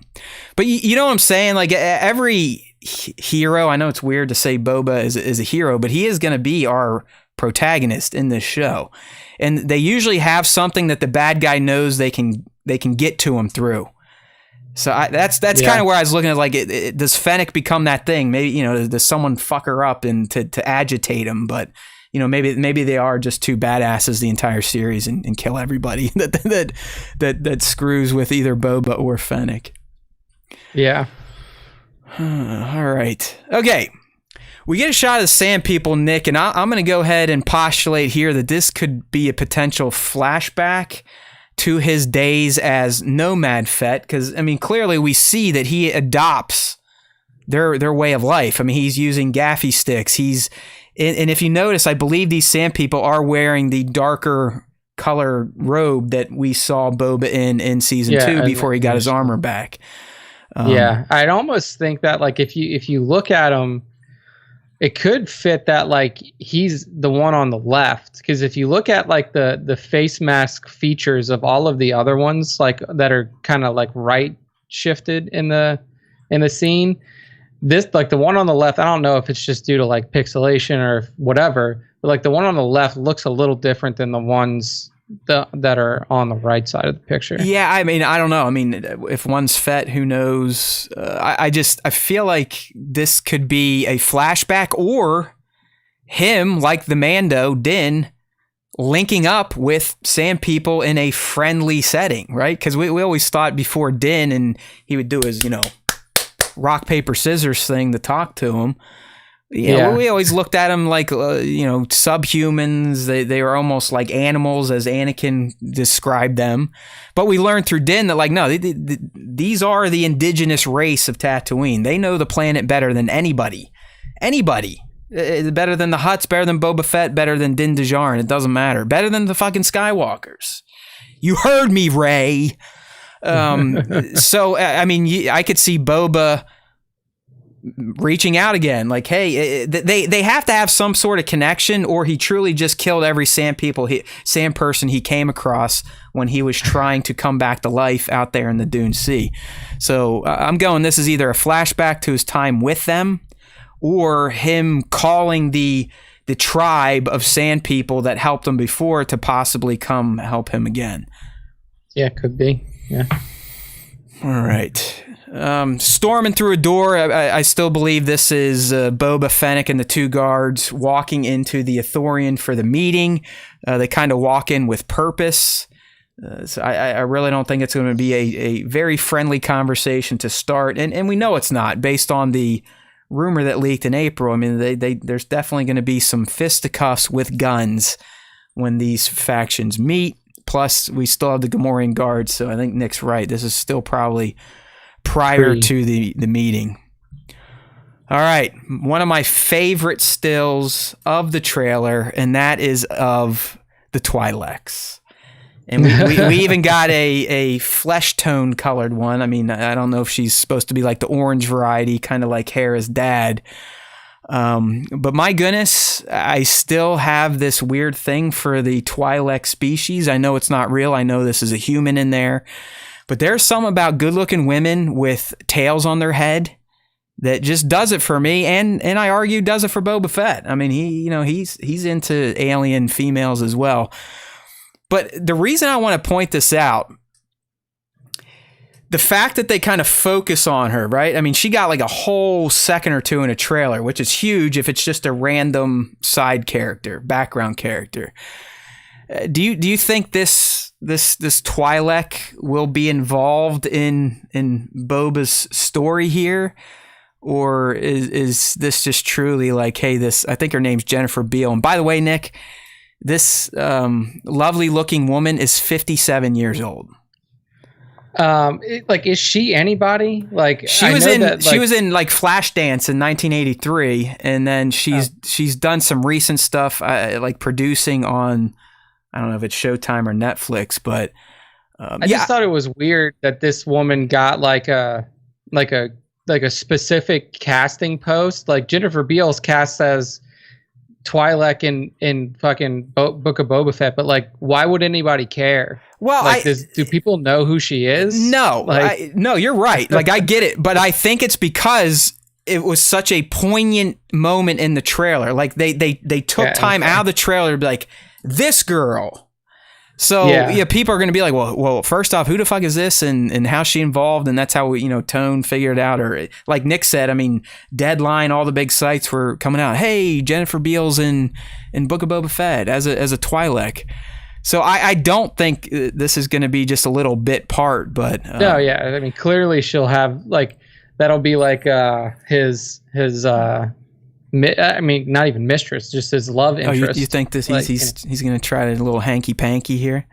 I think so. I mean, like if they're literally like putting her in there in that prominent of a fashion, then I feel like she has to be around for at least a couple of episodes, right? Yeah, she could also, because I believe a lot of Twi'leks, at least on Tatooine, from what we know about Jabba, were technically slaves, right? Servants.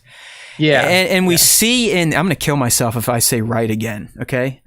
I hate people that say that. I hear it a lot on like corporate calls and whatnot. I hear it on my own calls in academia. I cannot stand it, and I hate myself that I'm starting to do it. Fuck. Right? Hey, Nick, right? We like Star Wars, right? Oh my God, it's so stupid. I hate myself. But, yeah, like they wouldn't put her in such a prominent position if it wasn't. And yeah, to my knowledge, at least, that's how the Hutts treated Twi'lek. Well, look, if we go back to, I'm going to scroll real quickly back to the Ithorian shot, and if you look, he's got a Twi'lek servant. So the female Twi'lek could very well be Boba's into this guy here, maybe trying to get a drop on him, get some information. Yeah, but I don't think she's just going to be kind of a one-off deal. And again, I have to say this out loud. This woman here is 57 years old. Okay?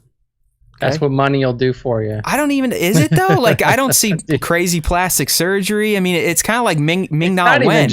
It's not even just that though. It's like when you have money, like you can have. I hired a professional chef to cook the healthiest meals for me all the time, and like, oh look, I have all of these like $500 supplements that help me. I have a blood boy who I just get blood transfusions from all the time. There is some of that, but I don't know. Like, just coming from someone that does kind of have a diet and fitness routine, I also argue that if you're not just a complete lazy piece of shit, you can, as a regular person, also maintain your body throughout life. It's not. Oh yeah, you can. It's really not that. It is difficult, and that's why most Americans are big fat asses. But you don't need to be rich to be in shape and kind of not look like you're 80 when you're 60. Yeah, but to look like you're 30 when you're 56. My goodness, hey, this is what I say. Kudos to them and their genetics and whatever they have done to stay in shape. I think that is just phenomenal. It's pretty good. I mean, you're not going to get 60-year-old men that work out that look remotely this young still. I mean, look at my man Arnold. I mean, he looks half dead. Those fucking those all the testosterone he used to take did a number on him. Steroids and man, shit. Jesus. Did not treat him well. I love the guy, but he looks half dead. I mean, he looks way older than he really is. All right, there's Dog Boy there.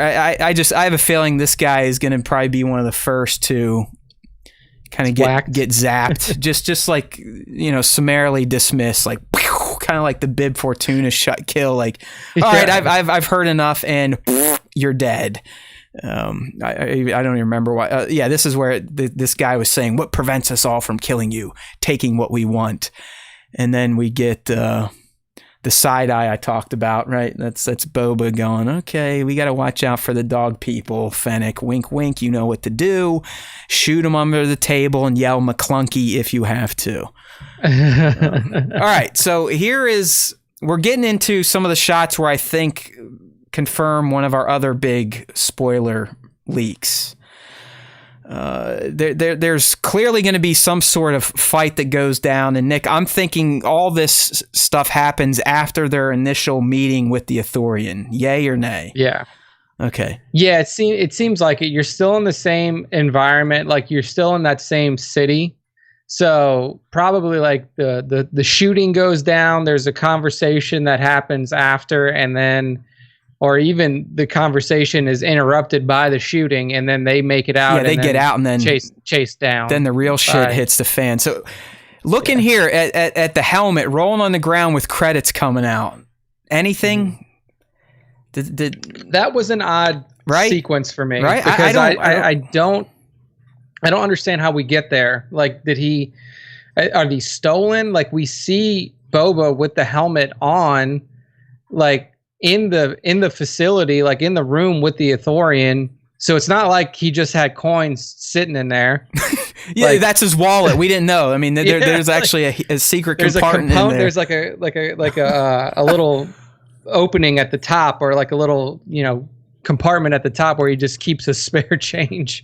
I don't know, but that was kind of it's weird. I was like, well, at first I thought they were just going for a little parallelism between Jango's helmet rolling on a sandy surface, and then his son's here all these years later. But then you have the credits pop out, and it's clearly, I mean, we're looking at the still where you've got these maroon clad soldiers and their energy shields. So it's going to be during this big kind of fight that it looks like it's Fennec and Boba versus everybody.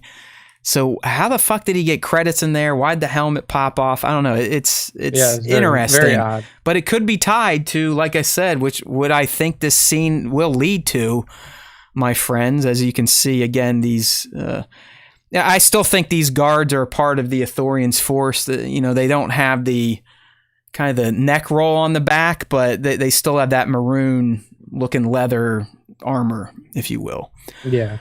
But this shot here, you can see, I mean, Fennec and Boba are essentially cornered. They've been encircled by these guys with shields and batons, and Boba is not wearing his helmet for some reason.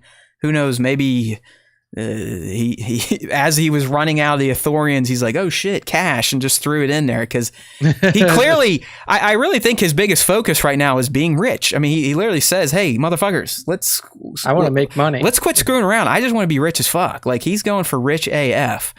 But here, so we got our heroes, if you will, as Nick and I are postulating. This is post the shootout with the Ithorian and his guards. They probably ran out, and then they get met by a much larger force. It looks like they're cornered. Boba's got a look of worry. We get a fantastic Tamara, New Zealand Maori warrior chop. I think I got a great still here. He's got like the crazy eyes, and he's ready to just fucking pound someone again like he was doing to the troopers. But I honestly think this is the prelude to the Rancor moment that we talked about a few weeks ago. I mean, I guess the only hard part for me is, like, where do you keep a Rancor in a cityscape like that? I mean, like, I guess it could be like underground or something. Well, I mean, they're down in their ravine again, so maybe it's up top and it comes jumping in, and he may have a way to call them, kind of like a dog whistle. But I just feel like, Fennec and Boba, they're fantastic warriors. That's been proven. But it really does look like they're up Schitt's Creek without a paddle in this moment. I mean, it's 2 against 8, 9, 10, maybe more. And I don't know. I just feel like if that scene is true, and, if you don't want to hear this, you might want to put holes in, or we already have holes in your ears, so plug them, I guess is what I was trying to say. This seems like the ideal moment if the Boba riding Rancor thing is legit, which I really think it is, for it to happen. Like either he was planning on getting double crossed here or something going down, and he had it ready, kind of like break in case of emergency. He was getting ready to break that glass. But this just seems like it's set up for an epic moment, an epic reversal of fortune where Boba, when it just looks like he's fucked, he's down on his luck, he's going to lose, the Rancor comes in and he mounts it and then just kind of exerts his will upon these people. Yeah. I mean, it definitely could be. It definitely could be. But yeah, we'll have to see where it comes from, because that's the only thing I'm struggling with now is like, where do you hide the fucking thing? Yeah. It's like, if you are essentially, hiding a Rancor, well, like, where do you hide it in this area? I mean, again, we're only working with what we've been shown. That cliff, like, I see what you're saying, like, oh, maybe it could come from the top and like jump down. But if you look at that cliff's like 500 feet tall. Like, probably even more than that. In the cartoon, I mean, they made it seem like what's her name? Patissa she was essentially like Spider-Man and could jump up to the top of those rocky crags and down. What if, I mean, dude, what if there's just a Rancor in this hub, like chained up and he frees it, and because he's got huge balls, he just jumps on the back and uses it as a weapon. Mm-hmm. I mean, it could just be somewhere in this massive city that we're thinking he's in too. But I don't know. I have a feeling that the Rancor scene, if real, again, it is a rumor, but you typically don't get concept art commissioned for just a wild rumor like Star Wars Newsnet did. I mean, they actually commissioned a piece of art to show what they were told. And it just seems like this would be the perfect moment for Boba to commandeer a Rancor and kind of come out on top when it looked like he was doomed to fail. Yeah, could be. For sure. So this was a shot here, and we're almost done with the breakdown, but this one feels like it could almost be a direct continuation of the Stinger scene. And this is where we get the, if you had spoken such insolence to Jabba, he had fed you to his menagerie. And Boba gives a great line. Hey, speak freely. Like, bring it, motherfuckers. I'll kill you if you say the wrong thing. But it's almost, unless they just like to chill in the throne room together a lot, it feels like they just kind of taken over. Boba's settling in. He's trying to figure out his ass print in the throne, and the captains show up, and they probably come in talking shit like, "Oh, what are you doing on the throne, you punk ass bitch?" And that's where Fennec's like, "Hey, don't be mean to my guy." And Boba's like, "Yeah, go ahead, keep talking shit. See what's gonna happen, motherfucker." So, what do you think? Do you think it's going to be direct, or is this just them hanging in the throne room and the captains show up and they're a little angry? I feel like this could be a direct continuation, kind of like Black Series Clips was postulating in the beginning. Like, we could legitimately just get that whole 15-second scene played out again and then pick up right from where we left off. Yeah, like, I mean, he's still sitting on the throne. If she was holding a bottle of Spotchka, then I'd say, yeah, this is a direct continuation. But I mean, just the way he's sitting, she's standing to his right again, just like we saw her finish sitting there. I don't know. It's probably not going to be immediate, which means, these two actually do like hanging out in the throne room by themselves as king in whatever the hell she is to him, her sergeant at arms. I don't know. King and confidant. I don't know. But I'm pretty sure when she's talking that line, that's the arrival of the captains, probably coming in all gruff, like,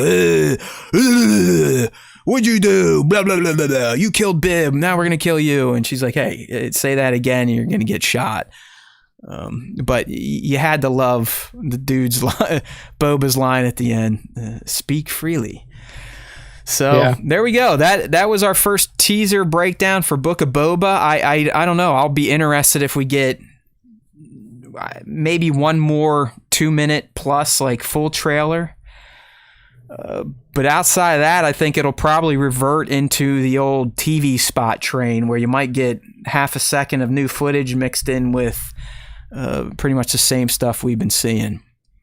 Yeah, probably not going to be anything, at least for another 10 days. And then even at the 10-day mark for Disney Plus, they probably only going to get like, like a small trailer from that. So, but yeah, I mean, there was a good amount of stuff to dig into with this one. There was the leak confirmation that we had from earlier in the year, and a lot of stuff to speculate on. So I thought overall for like a roughly a minute long trailer was pretty decent. Yeah, I liked how it really showed us nothing unless you knew about the rumors, and I do like the tone. I really think it will be. It's going to play out. It's going to look and it's going to feel differently than The Mandalorian, even though it's in the same timeline. It truly is.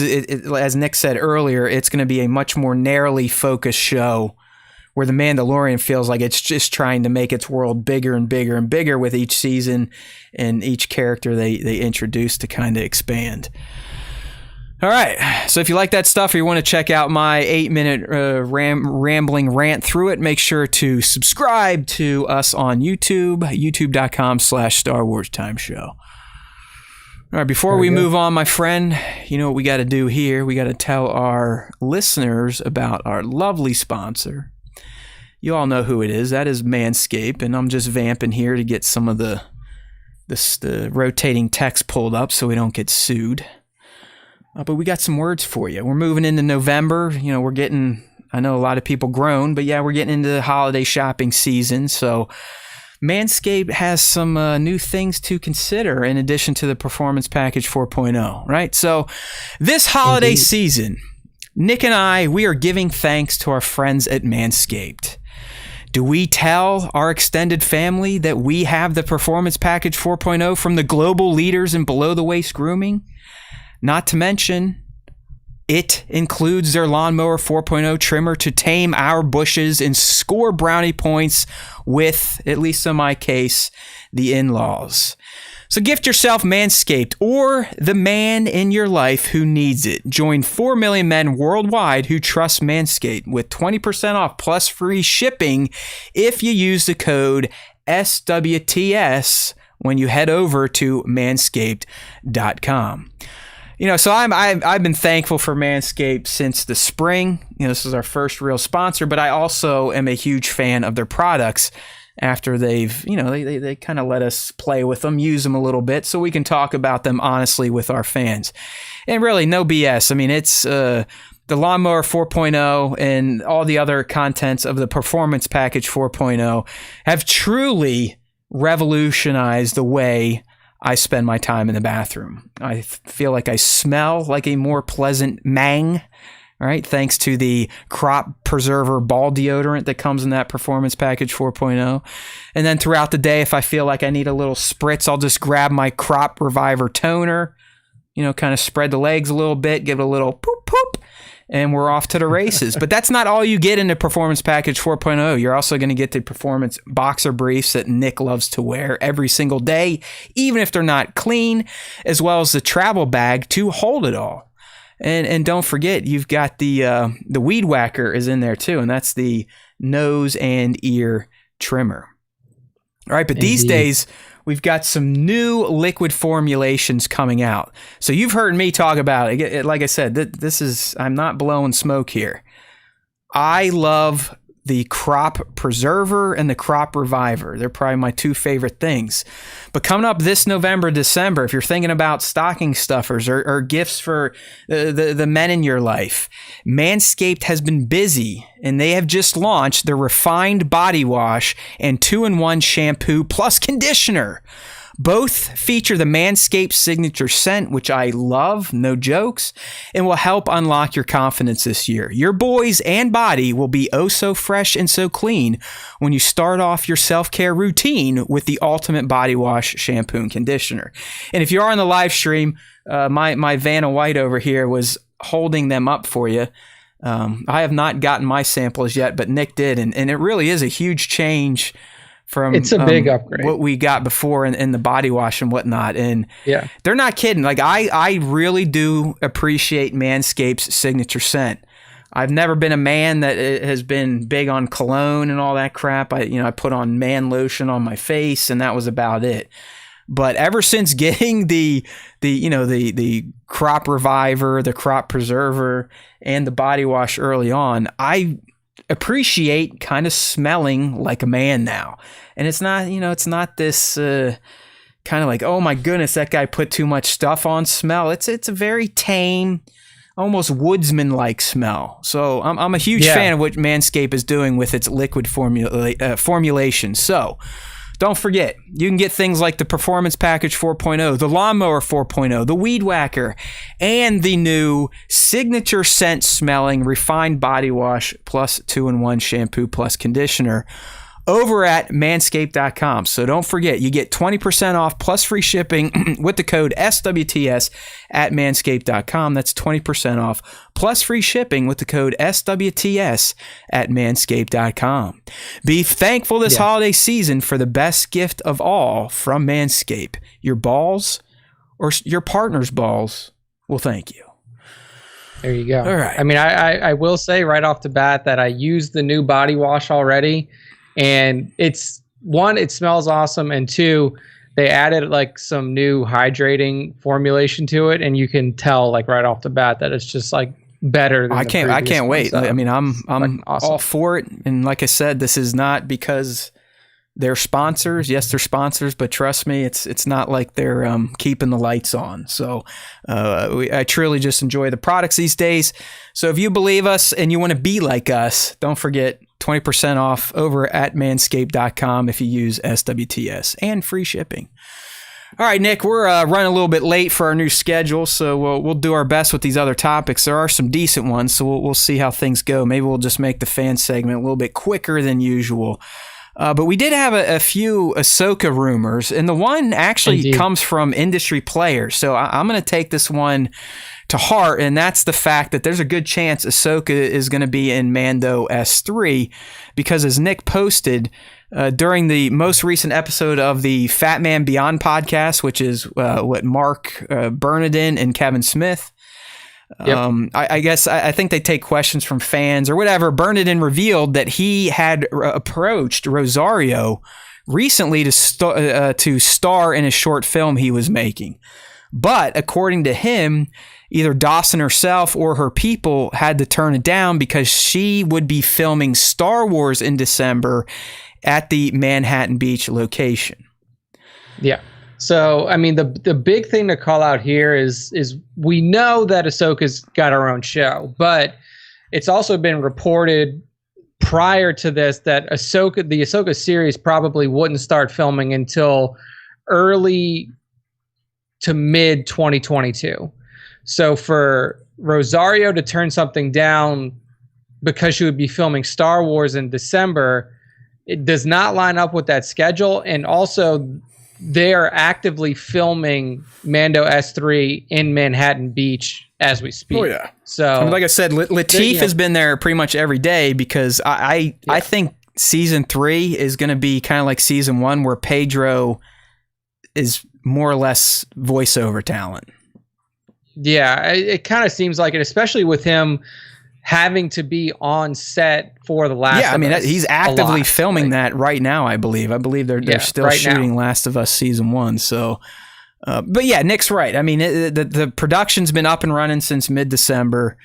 Like I said, Lateef, who is the 1/3 of Din Djarin, every day on his stories is pretty much rolling in. He's always singing or listening to some rap music, and he's rolling right into that studio. So I guess, Nick, if she is shooting something for Mando, I'm gonna let you run with it, because you tee it up in the post here. But what do you think is the use of Ahsoka in season 3? Yeah, I mean, her primary purpose in season 2 was to officially introduce Thrawn back into like TV canon, I guess you would say. Well, and Bo-Katan. No, sorry. It was reversed. Bo-Katan was used to usher in Ahsoka in the live action. Ahsoka. Yeah. So I think that's kind of going to be the continuation here, is that now that Gideon's kind of off the table, at least for the time being, as the big bad, we need to fill that void. And we've always heard, like we've heard since all of the shows were announced last year for Disney Plus, that they're going to have this MCU style crossover. Yep. There's going to be a huge event. And now is the time, Mando S3, and with that kind of already intersecting with Book of Boba, with Ahsoka going to be intersecting there too, now's the time you have to introduce, like, who is your big bad? So if you're going to do that, you need to bring Ahsoka back in to, like, essentially give Din an exposition, or like reintroduce Thrawn again as like, hey, you know, this is the real guy. Like, you guys were worried about Moff Gideon. I get it, because he was the guy who was in your face. But like, if you really want to root out this Imperial remnant and put this to bed, this is the guy you have to worry about. Thrawn, he's back. He's building up this armada, whatever. So I think that she's going to be that catalyst to say, like, hey, everybody turn your eyes to Thrawn, because it's not going to be he's not going to be a one and doneer like Moff Gideon. He is a big threat to everybody. Yeah, I think Nick's spot on here. I think Ahsoka being season 3 of the Mando, it's probably going to be just another quick clip, maybe a full episode like she was in season 2, but maybe not. And it probably will be to expand the world for Din and whoever he's hanging out with. I mean, even Bo-Katan may want to know about Thrawn. I know she's got a hard-on for Gideon, because it sounds like he was more directly responsible for the atrocities that took place on Mandalore, and her losing power, her losing the saber and all that. So, you know, Gideon clearly isn't going away, but as Nick said, he's captured. Unless he gets away right away, there's a good chance he's going to be held by the New Republic in question and all this fun stuff. So it is a natural time to kind of introduce your Thanos, if you will. Now you got to remember, I don't even think Thanos came into the picture until the first Avengers movie. You know, and that was just like the stinger of the first Avengers movie too. It was like you didn't even really teased. It was more that whatever the hell they're called, that alien species that Loki worked with. He was kind of going through that mouthpiece, Chitauri, the Chitauri, to deal with Thanos that way. So I think you're right. I could see maybe some potential dialogue revolving around Grogu and how that played out. If not, her just saying, "Hey, I sensed through the Force that, you know, Master Skywalker showed up and did this, that, and the other thing." I guess you could argue, if they do decide to check in on Grogu, maybe it's through Ahsoka. I don't know. I highly doubt it. I think they're going to keep her kind of laser focused on the Thrawn angle. And I think to probably build, really just to build more momentum for her show, right? Like kind of maybe start a narrative in Mando that's meant to be finished in Ahsoka is what I'm getting at. Yeah. I think I think you're spot on about that. I think that the Thrawn conversation is probably going to be like, it won't be like the turning point for the series. I'll say it that way. Like, it's not like Ahsoka's going to pop in and be like, you need to focus completely on Thrawn now. And then that's what Din does. It probably will be like, hey, keep this on your radar. And then, yes, kind of teeing that storyline up in a more formal fashion for the Ahsoka series. So I think you're dead on about that. But it's like you're definitely getting to the point to where if we are going to have this kind of centralized, focused big bad, it's time to, like, here he is, boom, right? This is who it is. I mean, we're not. We pull a lot of shit out of our asses, but we're not here because, I mean, Favreau, Filoni, the plan laid out last December when they barfed up all these series that they had in pre-production or were thinking about was like, yeah, you know, it's all going to be the same timeline. They're going to have their own shows, but ultimately there is going to be an ensemble moment where, you know, characters from Mando, characters from Ahsoka, characters from the who knows if it ever will be anything, the new Rangers or Rangers of the Republic, they're all going to ultimately lead to an Infinity Saga type of moment. And, you know, with Gideon kind of already being shown as I don't want to call him a buffoon, but he sort of has failed his charges so far. I mean, he did probably get another round of juice out of Grogu the second time he took him, right? So, fuck, I did it again. So that it's okay. That thread's out there, right? Oh, fuck. Right. Nick, go. Take off. Go. The thread is out there, so we know that Gideon. I mean, Matt's having a mental breakdown. I mean, we know that Gideon's essentially neutered at this point, so you can't really rely on him as your primary bad. There you go. So, thank you. So for Mando S3, we do have like a protagonist storyline that's going on. We do have the whole Darksaber, who's the rightful leader of Mandalore side of things, but you still need an antagonist. And if they don't bring in like a bad faction of Mandos, or like maybe like a new version of Death Watch that shows up to essentially dispute his claim, then you need to have somebody step into that antagonist role to fill those gaps. I mean, you could argue, and I think if they do, it'll be more like kind of faux resentment, but you could argue Bo could potentially become an antagonist. You could argue the armorer and the Kool-Aid drinkers could be a potential issue for Din at this point in time. But ultimately, as Nick's been saying, you still need to establish the ultimate big bad that is going to kind of squash any of the little petty shit going on between the different Mandalorian clans at this point. And having Ahsoka, someone that Bo-Katan clearly respects, if not looks up to at this point, come in and kind of ding them all in the heads like, hey, dumb fucks. Remember, this is why you guys lost Mandalore in the get-go. In the first place. Because you guys couldn't just come together and become the ultimate warriors that you are to kick the Empire's ass off your planet. So chill. The blue guy is out there. I've been tracking him down. He's about ready to make some crazy moves. Let's all get on the same page. And oh yeah, by the way, I'm out of here. I got my own show. I think it's gonna be something like that.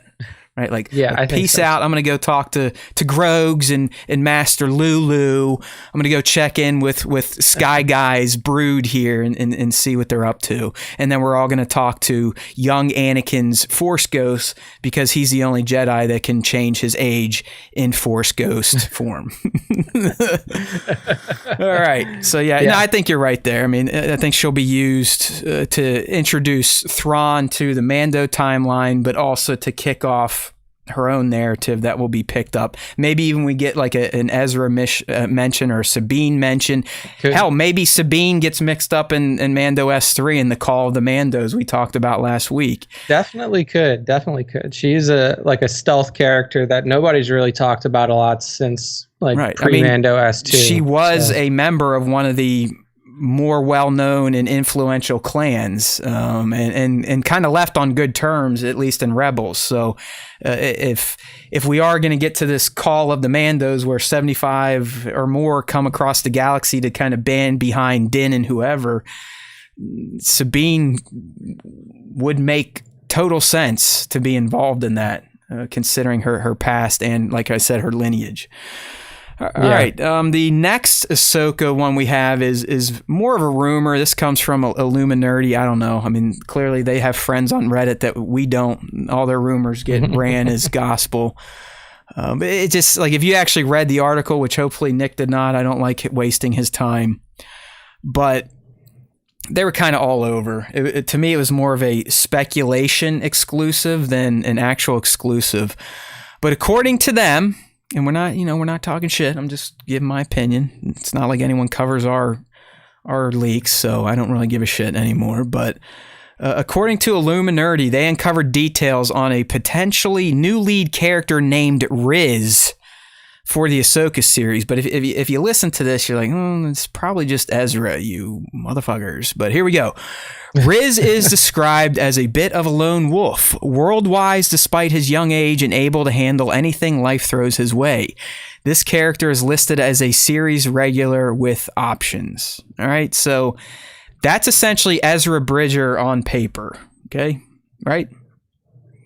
Yeah, and I can say there because I actually wanted literally the lone wolf part of it is about all you need. World-wise, I mean, this is Ezra Bridger season 1 Rebels. He's a teen living on his own who is able to kind of function. He's able to take care of himself, and we ultimately learn he's able to take care of a lot of people. So I don't know. I mean, if Riz is indeed a brand new character, then maybe he is enlisted to help Ahsoka or possibly Sabine. I mean, a lot of this, they're running as gospel that the Ahsoka series is fully going to be the hunt for Ezra with Sabine and essentially Star Wars Rebels prologue in live action. Yeah, I mean, it's the safest speculation you can have given the introduction to Ahsoka and Mando S2, who she was looking for. Like, if she knows Thrawn's back, like we said when that episode dropped, then she knows that Ezra is back too. So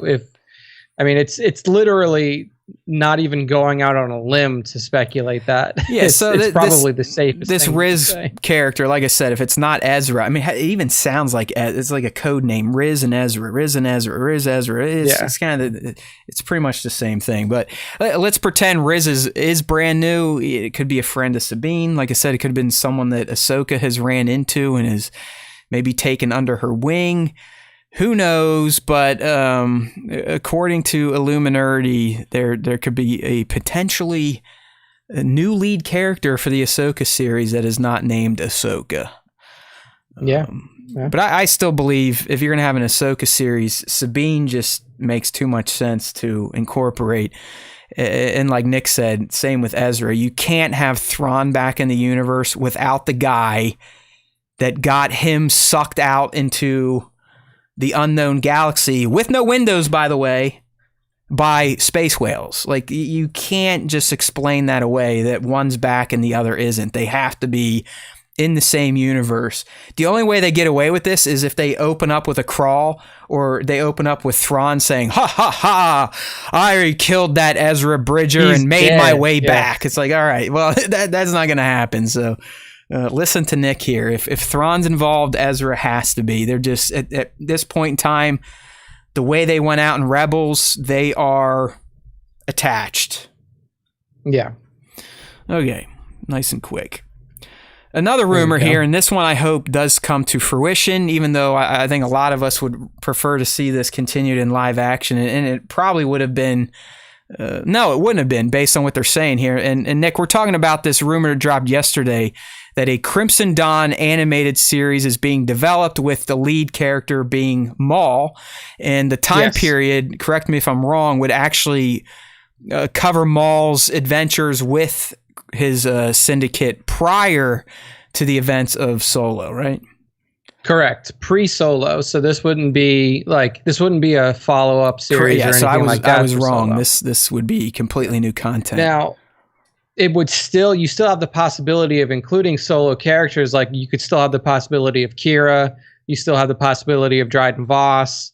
And given the nature of how Solo lines up in the timeline, this could even dabble like right into the end of the Clone Wars era. Well, dude, so, like, I'm glad you went there, because I'm a Maul homer. He moved up to like my top 3, so I'll take a Maul series. All right, I'll take it. Yeah, but isn't this content prime for the Bad Batch? It seems like it is, really. I mean, I don't know if they want to take a completely separated approach where like the Bad Batch doesn't really. Because if you think about it, like the Bad Batch doesn't really have any business kind of messing with Maul, especially if he's doing like syndicate related stuff and isn't related to like the Empire or anything like that. So I think if this is true, which it could be, like, you're probably going to see a series that's way more similar to the Book of Boba Fett, that's dealing with the underworld and the crime syndicates, than it would be similar to something like Clone Wars or Bad Batch, where they're talking more like galaxy-wide politics and like the war, like the upcoming war. Yeah, I mean, I'm with you. Like I said, I would take a Maul standalone any day, just like Vader standalone, animated or not. I'd prefer live action, but I love animated Maul. I will say, I will say that the Cinelinx, so that's who it came from. They said in their story that LFL, like Lucasfilm, was trying to work this into a live action format, but they said that it wasn't happening because of issues with Ray Park. Yeah, Dick Pick Boy. Dick Pick Park out there. So I don't know. That's going to become my new handle, Dick Pick Park. I love it. But I mean, it makes sense though, because if you do this animated, you can get all of the people that have already been established in this universe, like D. Bradley Baker coming back as clones / any number of other characters that he's voiced on Star Wars animated. And they've also said that Matt Lanter and Sam Witwer are currently working on an unknown project. Okay, so, well, unless Matt voices Vader, I guess I don't get the inclusion of Scott. Because to me, Nick, if this is real, this should pick up with Maul flying away from that Republic cruiser. Exactly. Right? I was going to say, this is directly post the War of Mandalore. So, Vader is like season Vader 7. just formed at this. Because I would love to kind of see Maul's reaction to him failing. Like, his whole plan in the end of the Clone Wars was to get Obi-Wan and Anakin to Mandalore so he could fucking kill Anakin Skywalker. Like, he knew better than the Jedi that this guy is going to screw up his life and his plans for domination, so he needs to get him off the table. So I would like to see Maul's state of mind right now, and knowing that he failed and his predictions are coming true, the Empire's coming to power, so he's going to take advantage of that and really kind of kick Crimson Dawn in the high gear. I would also like to see this eventually lead up to where Maul gets a little kooky and dons his hood and cane and goes out looking for holocrons to find where Obi-Wan Kenobi is at. I mean, that's what I was saying with this show is like, it fills in the gap, like the biggest gap in Maul's life that we have left. Mm-hmm. Like essentially where he is escaped from, Republic imprisonment at the end of this Clone Wars season 7 to when he becomes a psycho and is like on Malachor 5 and it's just completely crazy. He's nuts. So I mean, the only time that we see him in between that is that one scene in Solo where he's all of a sudden he goes from almost a prisoner to running an entire crime syndicate. So there's like a lot of gaps to fill in his life. And I mean, I know that this will never happen, but like the one like showdown that is possible in this series is a straight Maul versus Vader. There you go. I was like, I think I know where he's going. I was just waiting for it, but yeah. Yeah, it's like, is that what drives him to his insanity? Like, he's in his Crimson Dawn mode and stuff like that. Stuff starts to turn sour. And then he remembers like, okay, well, there's one goal that I had before essentially starting my criminal empire was take out Anakin Skywalker. And does he try to do that again? Like, does he go after Darth Vader and just try to like say, hey, I know who the fuck you are. It's an interesting angle. I'm going to kill you myself. Because really what leads to him getting nutty is his fixation on Kenobi. Because ultimately in Rebels, when he's looking for the holocron and he needs Ezra's help, he needs a vision to figure out where Kenobi is at. Because that has consumed him all up through now. I mean, it was still consuming him in the end of the Clone Wars. Where's Kenobi? He felt like, damn it, I didn't get that right. They sent the trainee instead. Something, and it's probably just how it festers within him, his hate for Kenobi and feeling that Kenobi has essentially gotten one up on him every time they have met. Outside of when he killed Satine, that was a big FU to Kenobi that Maul got in. As well as he killed, I don't know, it wasn't Luminara. It was one of the other female Jedi. Him and Savage just wipe her out very quickly in, I think, season 5 of the Clone Wars. But outside of that, he's never felt like he's gotten his revenge against Kenobi, which we see plays into his mental state in Rebels and then ultimately his downfall. But if you remember his last line, it was almost a line like he truly cared that Obi-Wan was looking over who he now thought was the chosen one. It was almost like Maul knew that man, letting Vader and Palpatine get control is bad for everybody. It's bad for bad people like me. It's bad for good people. So in his dying breath, he looks at his biggest foe and asks, is he the chosen one? Like, and that's, and having Obi-Wan say, yes, that was the piece he needed to finally let go and die. Yeah. So I think there's a lot of good angles for this show. Yeah, totally. And it really does it would give us something that we've really never had before and that we've kind of been asking for. Mm-hmm. And we're kind of getting two of them now. Like we've never had a show that's been completely focused on who we perceive as an antagonist.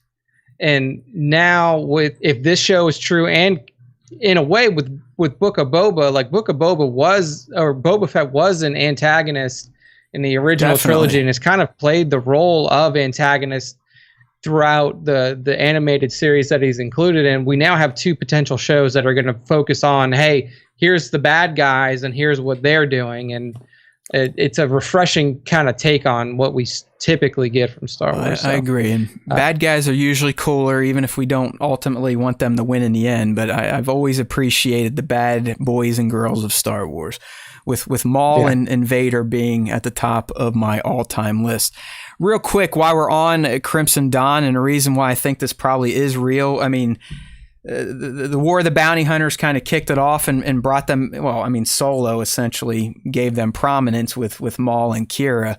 But then you have War of the Bounty Hunters and her big trickery that she pulled off, and then you're going to get these two other, Crimson Reign and then Hidden Empire follow-ups. It's clear that Lucasfilm wants Crimson Dawn to become a thing. Like big time, a big time thing in Disney Star Wars.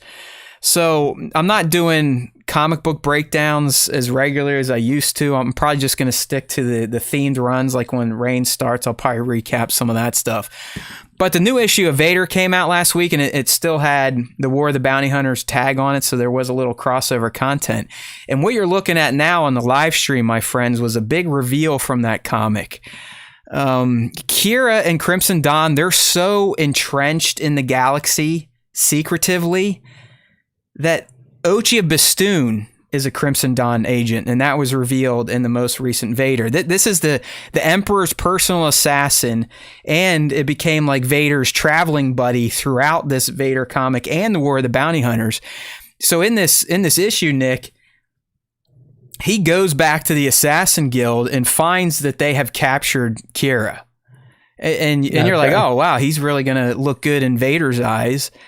But then out of nowhere, he's like, shoots all his friends, unlocks her, and she says 1,000,000 stronger than one, and he replies 1,000,000 stronger than one. And that's their mantra. That's their catchphrase. Yeah. So Ochi of Bestoon is a part of Crimson Dawn, just like Ren and the Knights of Ren. So you can start to see how they are funneling really a lot of stuff that got brought up in the sequel trilogy. They're now backfilling in with Crimson Dawn that was kind of discussed in Solo. They're backfilling it in through these comics. And if this Maul series plays out, I mean, that's just more proof that they really want to lay the groundwork for Crimson Dawn's past to potentially explain away some of the events that happen in the sequel trilogy, the rise of the First Order, potentially, the Knights of Ren himself, Ochi. I think if they do this too, this is about as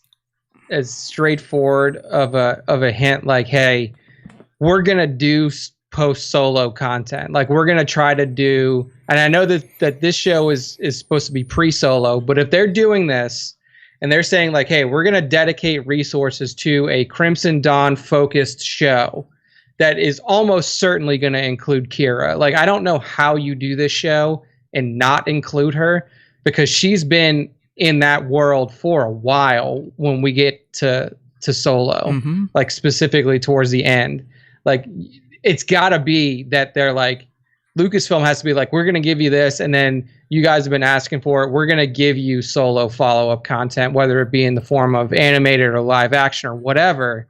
But like, they're like, I feel like if they do this, they almost have to follow with actual solo content. Especially with the detail. Well, it's all rumor, so who the hell knows that the Crimson Dawn animated series would just cover pre-solo stuff. So yeah, you could have Kira in there working with Dryden and kind of learning the ways of Crimson Dawn, learning the Taraskasi fighting, all that fun stuff. Mm-hmm. But I think what Nick's saying is it's almost like they're building all this backstory up to then show us how Kira goes from wanting to be with Han to flying away in that ship to go see Maul, and then ultimately becoming the head of Crimson Dawn and coming up with this grand scheme during the OT timeline to essentially infiltrate the all levels of the galaxy. I mean, they're in the Empire. They're in the ear of, like I said, the Emperor's assassin and Vader's kind of travel buddy right now. So I think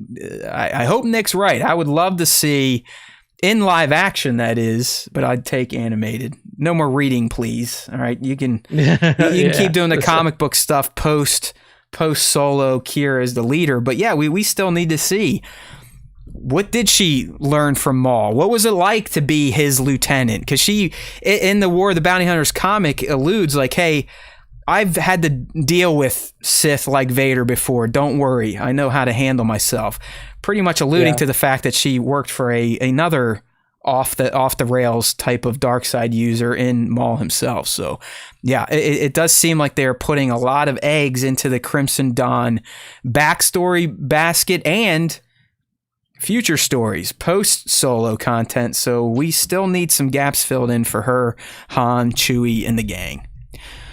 Yeah. All right, I'm going to skip the new toy stuff. Who really cares? I mean, they finally showed off. We got confirmation. We're getting a Black Series Echo. And yeah, he looks pretty damn great. Who knows when you can buy him.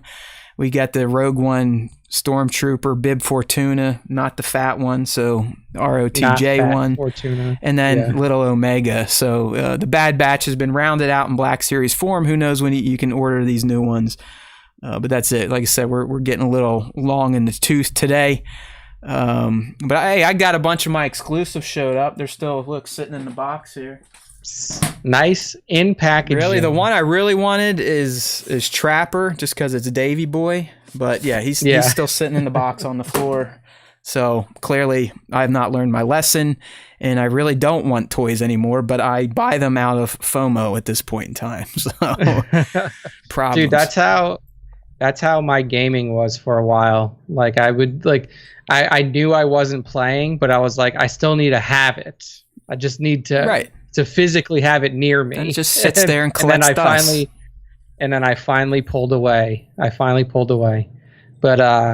so with that, we're going to move into the fan segment for this week. And Matt, you hit us with a question of the week today, and it was, what did you think about the Book of Boba Fett teaser? That's right.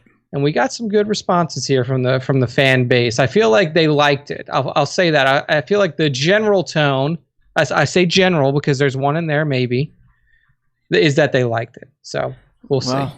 For some reason, I can't pull it up today on the live stream, so I guess just on the old Slacker. Just go for it. I will read them then. This will be a audio only. So for those of you who are on the podcast, the audio only, you're not missing. Hold on, I got it fixed. Okay, never mind. Look at that. We're did enough button presses that it's up and running. So like Nick said, he dropped the prompt, right? So first question here, go. It's from Radis Force Dad. He says Radis as in Admiral Radis. It's a great handle though. Radis. Like if you hear it though, it sounds like the Radis Force Dad. So exactly, I know, I love it. So he says loved it for what it was. A very small glimpse into a badass show. Most likely only saw clips from one episode too. Opening it up with the clip of the Bomar monk was so exciting and reaffirmed my confidence in John and Dave and their crew, that they really get it and they know what they're doing. So yeah, I mean, like he was a huge fan of the Bomar monk, the spider monk that we saw in the beginning. So yeah, I mean, Radis Forstat, excited. Manny Johnson, 69, says, I'm in a horrible wait. This trailer is superb. It reveals just what it takes without showing too much. and this throne suits him so well. So he's excited. He's in a horrible waiting period, waiting something, Sounds but he's good. Waiting horribly. Yeah. I live horribly. Like that's just my default mode is just feeling horrible. So I get it. All right. Tones 1138 says, very excited by this. It looks like it's going to be an outstanding show. Movie quality visuals, not according to SW Props though. Just don't say anything positive about Boba's helmet. About the helmet. Especially when seeing the location and city shots. Seen a few fans stating that they were underwhelmed by it. Haters, it's Star Wars fans, my friends. What do you expect? There's 50% of Star Wars fans hate shitheads. Probably. Mm-hmm. Haters are always gonna hate. Screw Christmas. December 29th can't come quick enough for this guy. There you go. So Tones is hyped. Next up, Ches Pick 66. He's making the fan response segment this time instead of his usual top 5. He says liked it, but didn't get me all freaked out either. Wow, okay. Felt like it was all footage from 1 or maybe 2 episodes. I'm still psyched to see it though. I mean, Ches is probably right. Probably only got 1 or 2 episodes in there. And then this one here from Guillaume GH4 says, kind of meh. Didn't find it exciting. Not a fan of the character. Oh no, he was like me, but he didn't. Oh, he's a Boba hater. Neo Boba didn't convince him to come away from the dark side of Fett fandom and join the light. Save the Fett for him. No, because there was. Okay. I'm not going to obviously have a moment like I did last year when Neo Boba really kind of introduced himself to the world again. But there was someone in their stories on Instagram, they're like, oh, fuck all you Boba haters from 1980 to 2020. Now you see how cool he is. And like, no, that argument is not right. Tamira Morrison himself is on the record saying Boba Fett was a putz. And he's glad that he's been able to make him more of a badass. So it's okay if you guys all liked him because he looked cool, because I did too. I still have more Boba Fett 6-scale figures than any other character, more than Vader, and I technically didn't like the guy in the traditional Boba Fett kit. But he just looked cool. He did nothing impressive during the original trilogy. And that's documented by people that have played the character, have written for the character. He was eye candy, and that's it.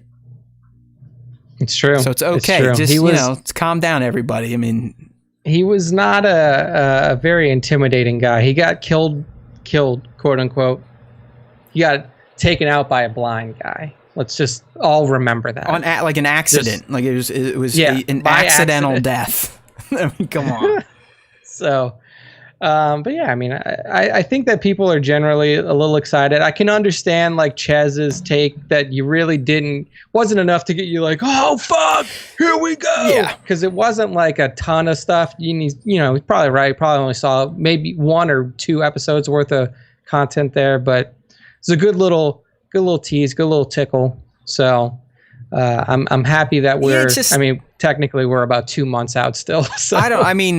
I don't think Boba Fett's a character that's really going to pull on your like fandom emotions like a Skywalker movie trailer would. You know, those even Tross and TLJ, when we got the final products, it might not have been what we want, but the trailers leading up to it, they still hit enough beats for us longtime fans of the OT that, you got emotionally connected. Even some of the scenes in Tross, the arrivals of all the ships, Rey's moment at the end, it could still work those emotions that, we all have for this franchise.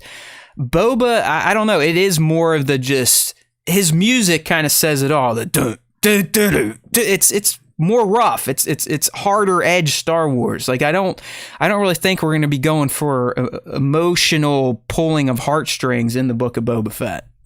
So the trailer is not going to get you all like, oh, there's Boba. I can remember when he was just standing there in the Bespin carbon freezing room and the music played and he just kept standing there and said nothing. But man, I love that scene, right?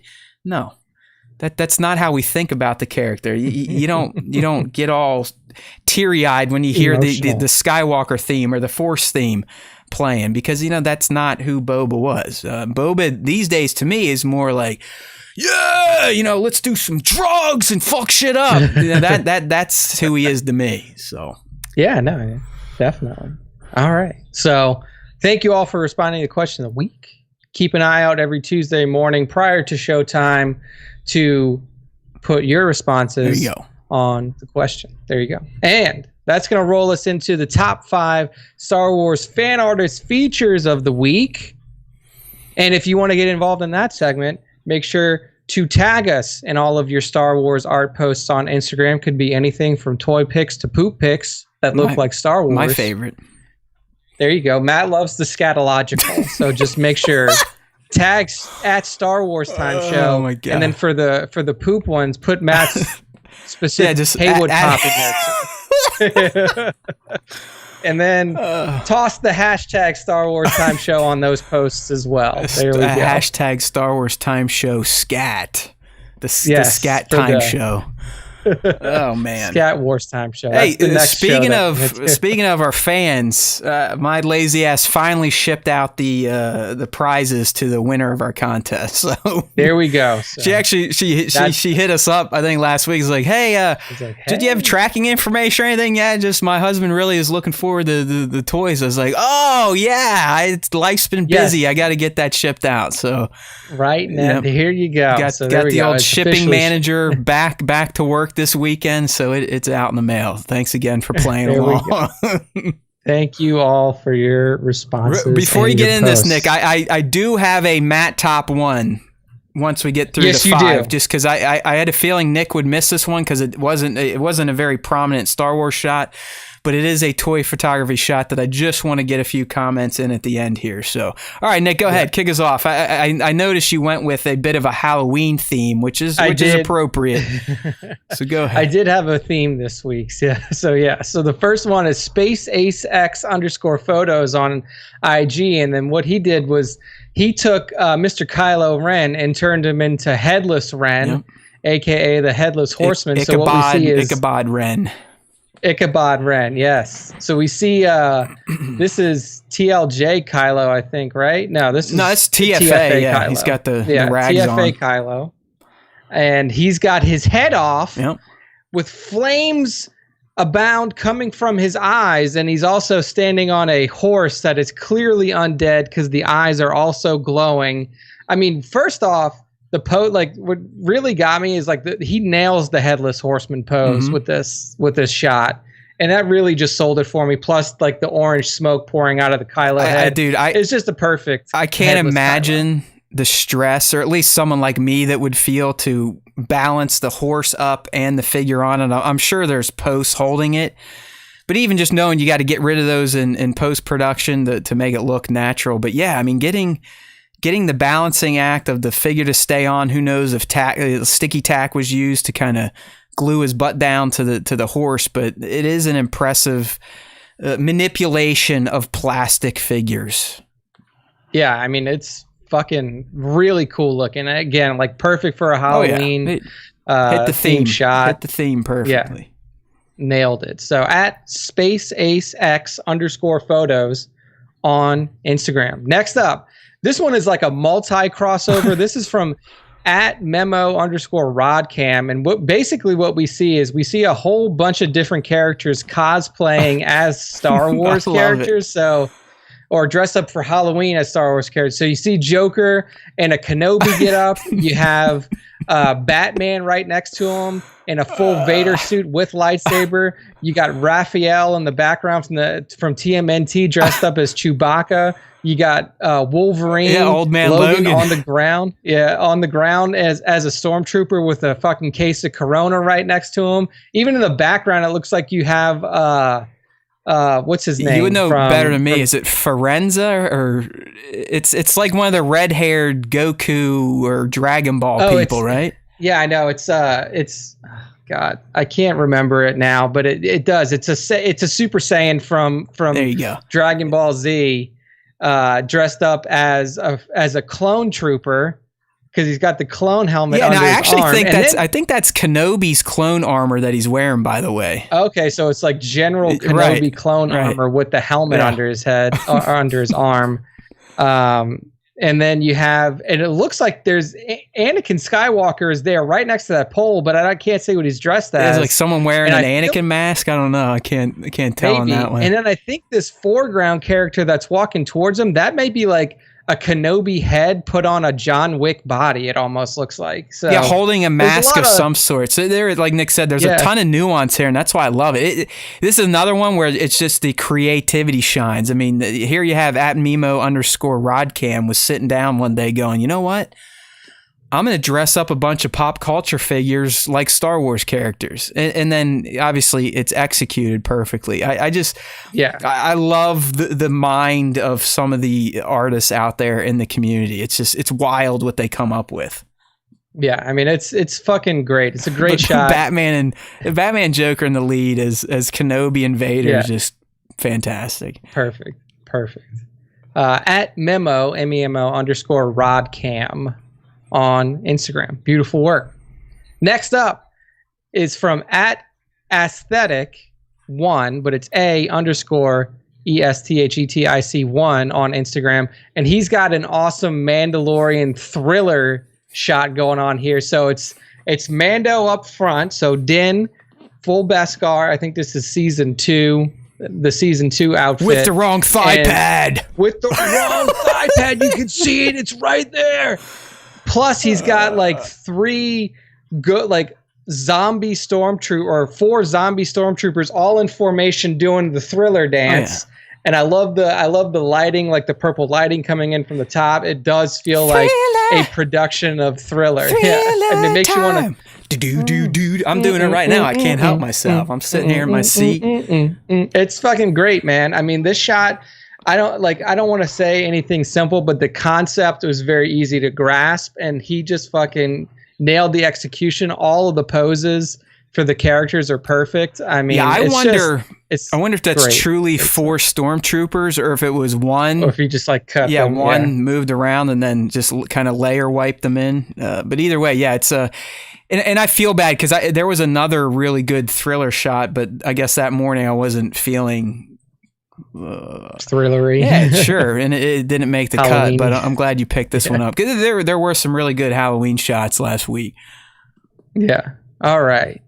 Good stuff. @SA_ESTHETIC1 on Instagram. Beautiful, beautiful work. Next up is going to be Jedi Knight Inside. And what we see is a fantastic shot of Jedi Knight Luke. And this one isn't necessary. This one isn't really Halloween themed, but what we see is like it looks like Jedi Knight Luke training, and next to him is Force Ghost Yoda, and we have like a little what are these called again? I don't know. Swirls. They've been popping up. I forget what set it comes in, but it doesn't come with this Luke. The Yasiel or whatever the Thrawn's little ferret thing comes with this Luke, and that's not what that animal is. So I just really went in circles and told you nothing. So there you go.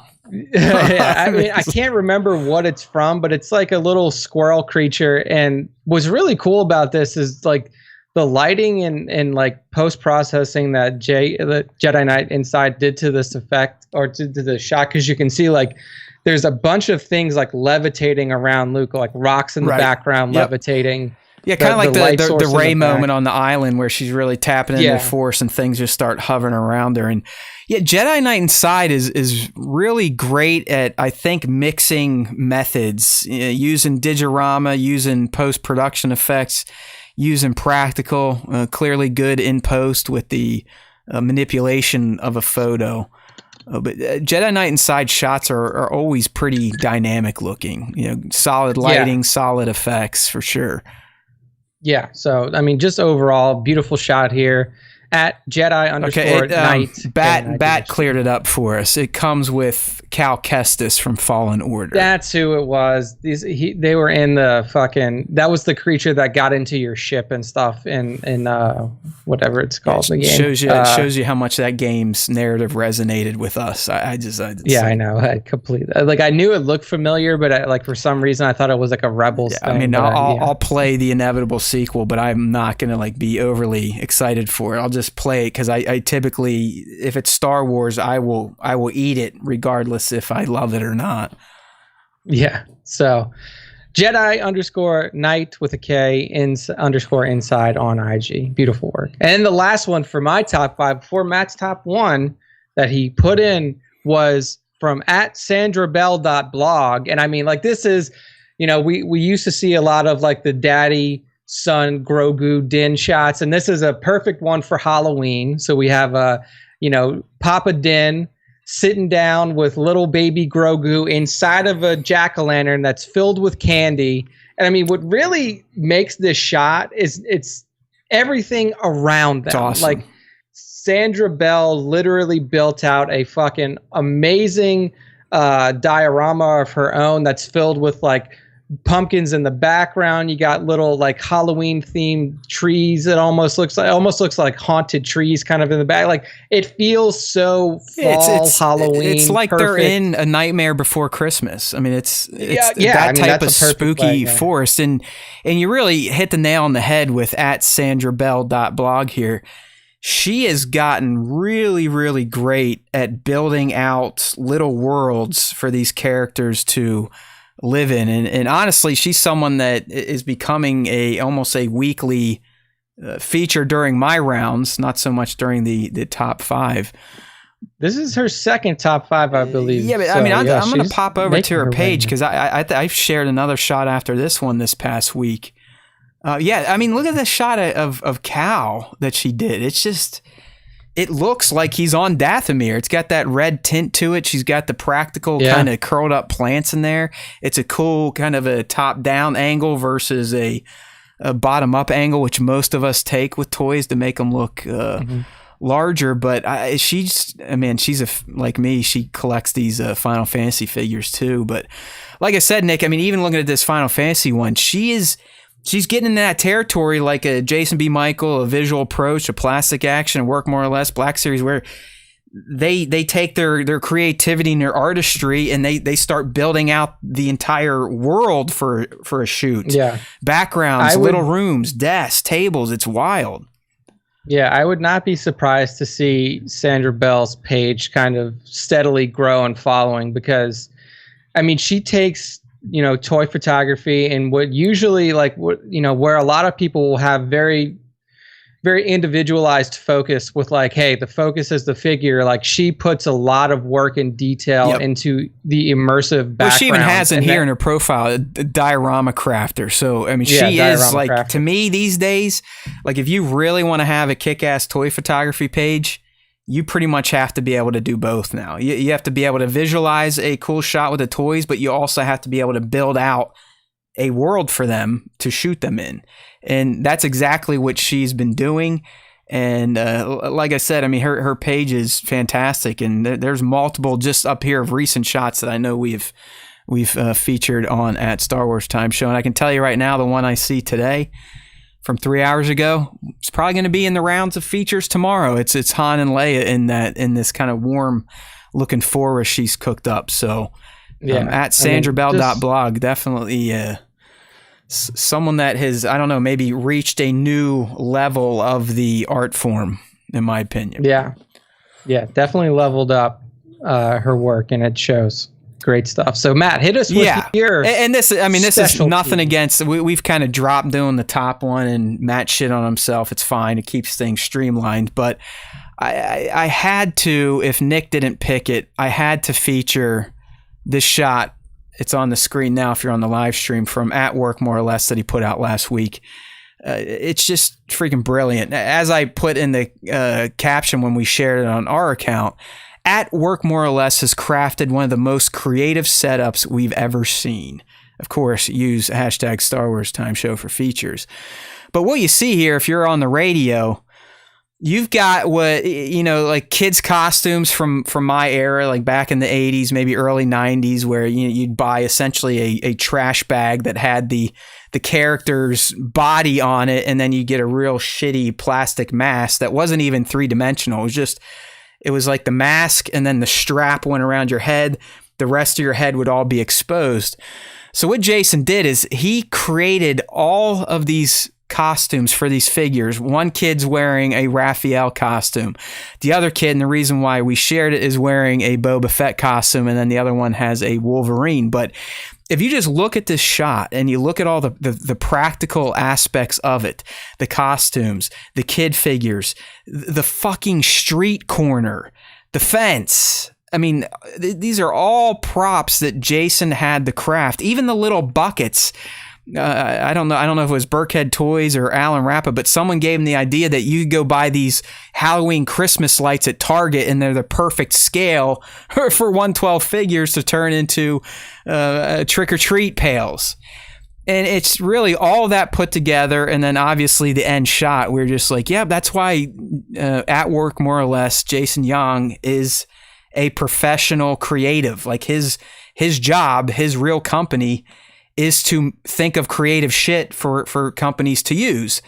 And this picture exemplifies his talents right here. So that's it. I just 100%. Wanted to put it out there because I had a feeling Nick would scroll by, not because he hates At Work, more or less. It's just, it doesn't really stand out as a Star Wars shot. And I know that's what he's looking for when he's doing his top 5 selections. But this one from Work, more or less, it really blew me away when I saw it. I was like, damn, that is top-notch craftsmanship, cleverness, creativity from top to bottom.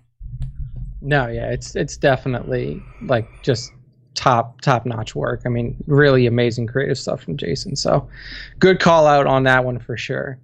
But that takes us to the end of the top 5, Woo-hoo! The special edition top 1, and the end of the show. So Matt, bring us home. Let's do it. Show us where we go. Let's do it. It's time to put the cows out the pasture, my friends, and wrap episode 186 of the Star Wars Time Show, a.k.a. the worst Star Wars fan podcast in the entire galaxy. But hey, we love you. We are truly a podcast for a more uncivilized age, and sadly, that's not really even a joke tagline anymore. We truly are in a very uncivilized age at this point in time. But that's why there's always time for Star Wars Time, right? Put your head in the sand, don't pretend that the world is ending, and tune in to the Star Wars Time Show by heading over to starwarstime.net. That's the easiest platform to get connected to all of our other platforms. So on starwarstime.net, you'll find the content we put out. Sometimes it's just sharing other news, rumors, and leaks. Other times it's cooking up our own content, like this week with the Boba Fett trailer breakdown. So really, starwarstime.net, if anyone asks you, hey, how can I get keyed into these two bozos? You just say, you know what? First off, thank you for knowing that there's always time for Star Wars Time. Secondly, if you want to get looped in with the bros, head on over to starwarstime.net. You can sub to all the podcast platforms we're on, as well as YouTube. All right? And we need you. We love you. The more the merrier, as we say. Plus, we're weeks away at this point from a legit Star Wars series. Every week we'll be breaking those down. I think that's when we typically get more listens than these past few months when, well, let's be real, we've tried to really spin our wheels and come up with content and try to make mountains out of molehills, as they say, with some of the very brief and light stuff that has come out that Star Wars fans want to know about. So in the end, let's keep building up this little force of fandos. So tell them, starwarstime.net. There's always time for Star Wars Time. And remember, if they start listening to the Star Wars Time Show like you're doing now, the Force will be with you and them always.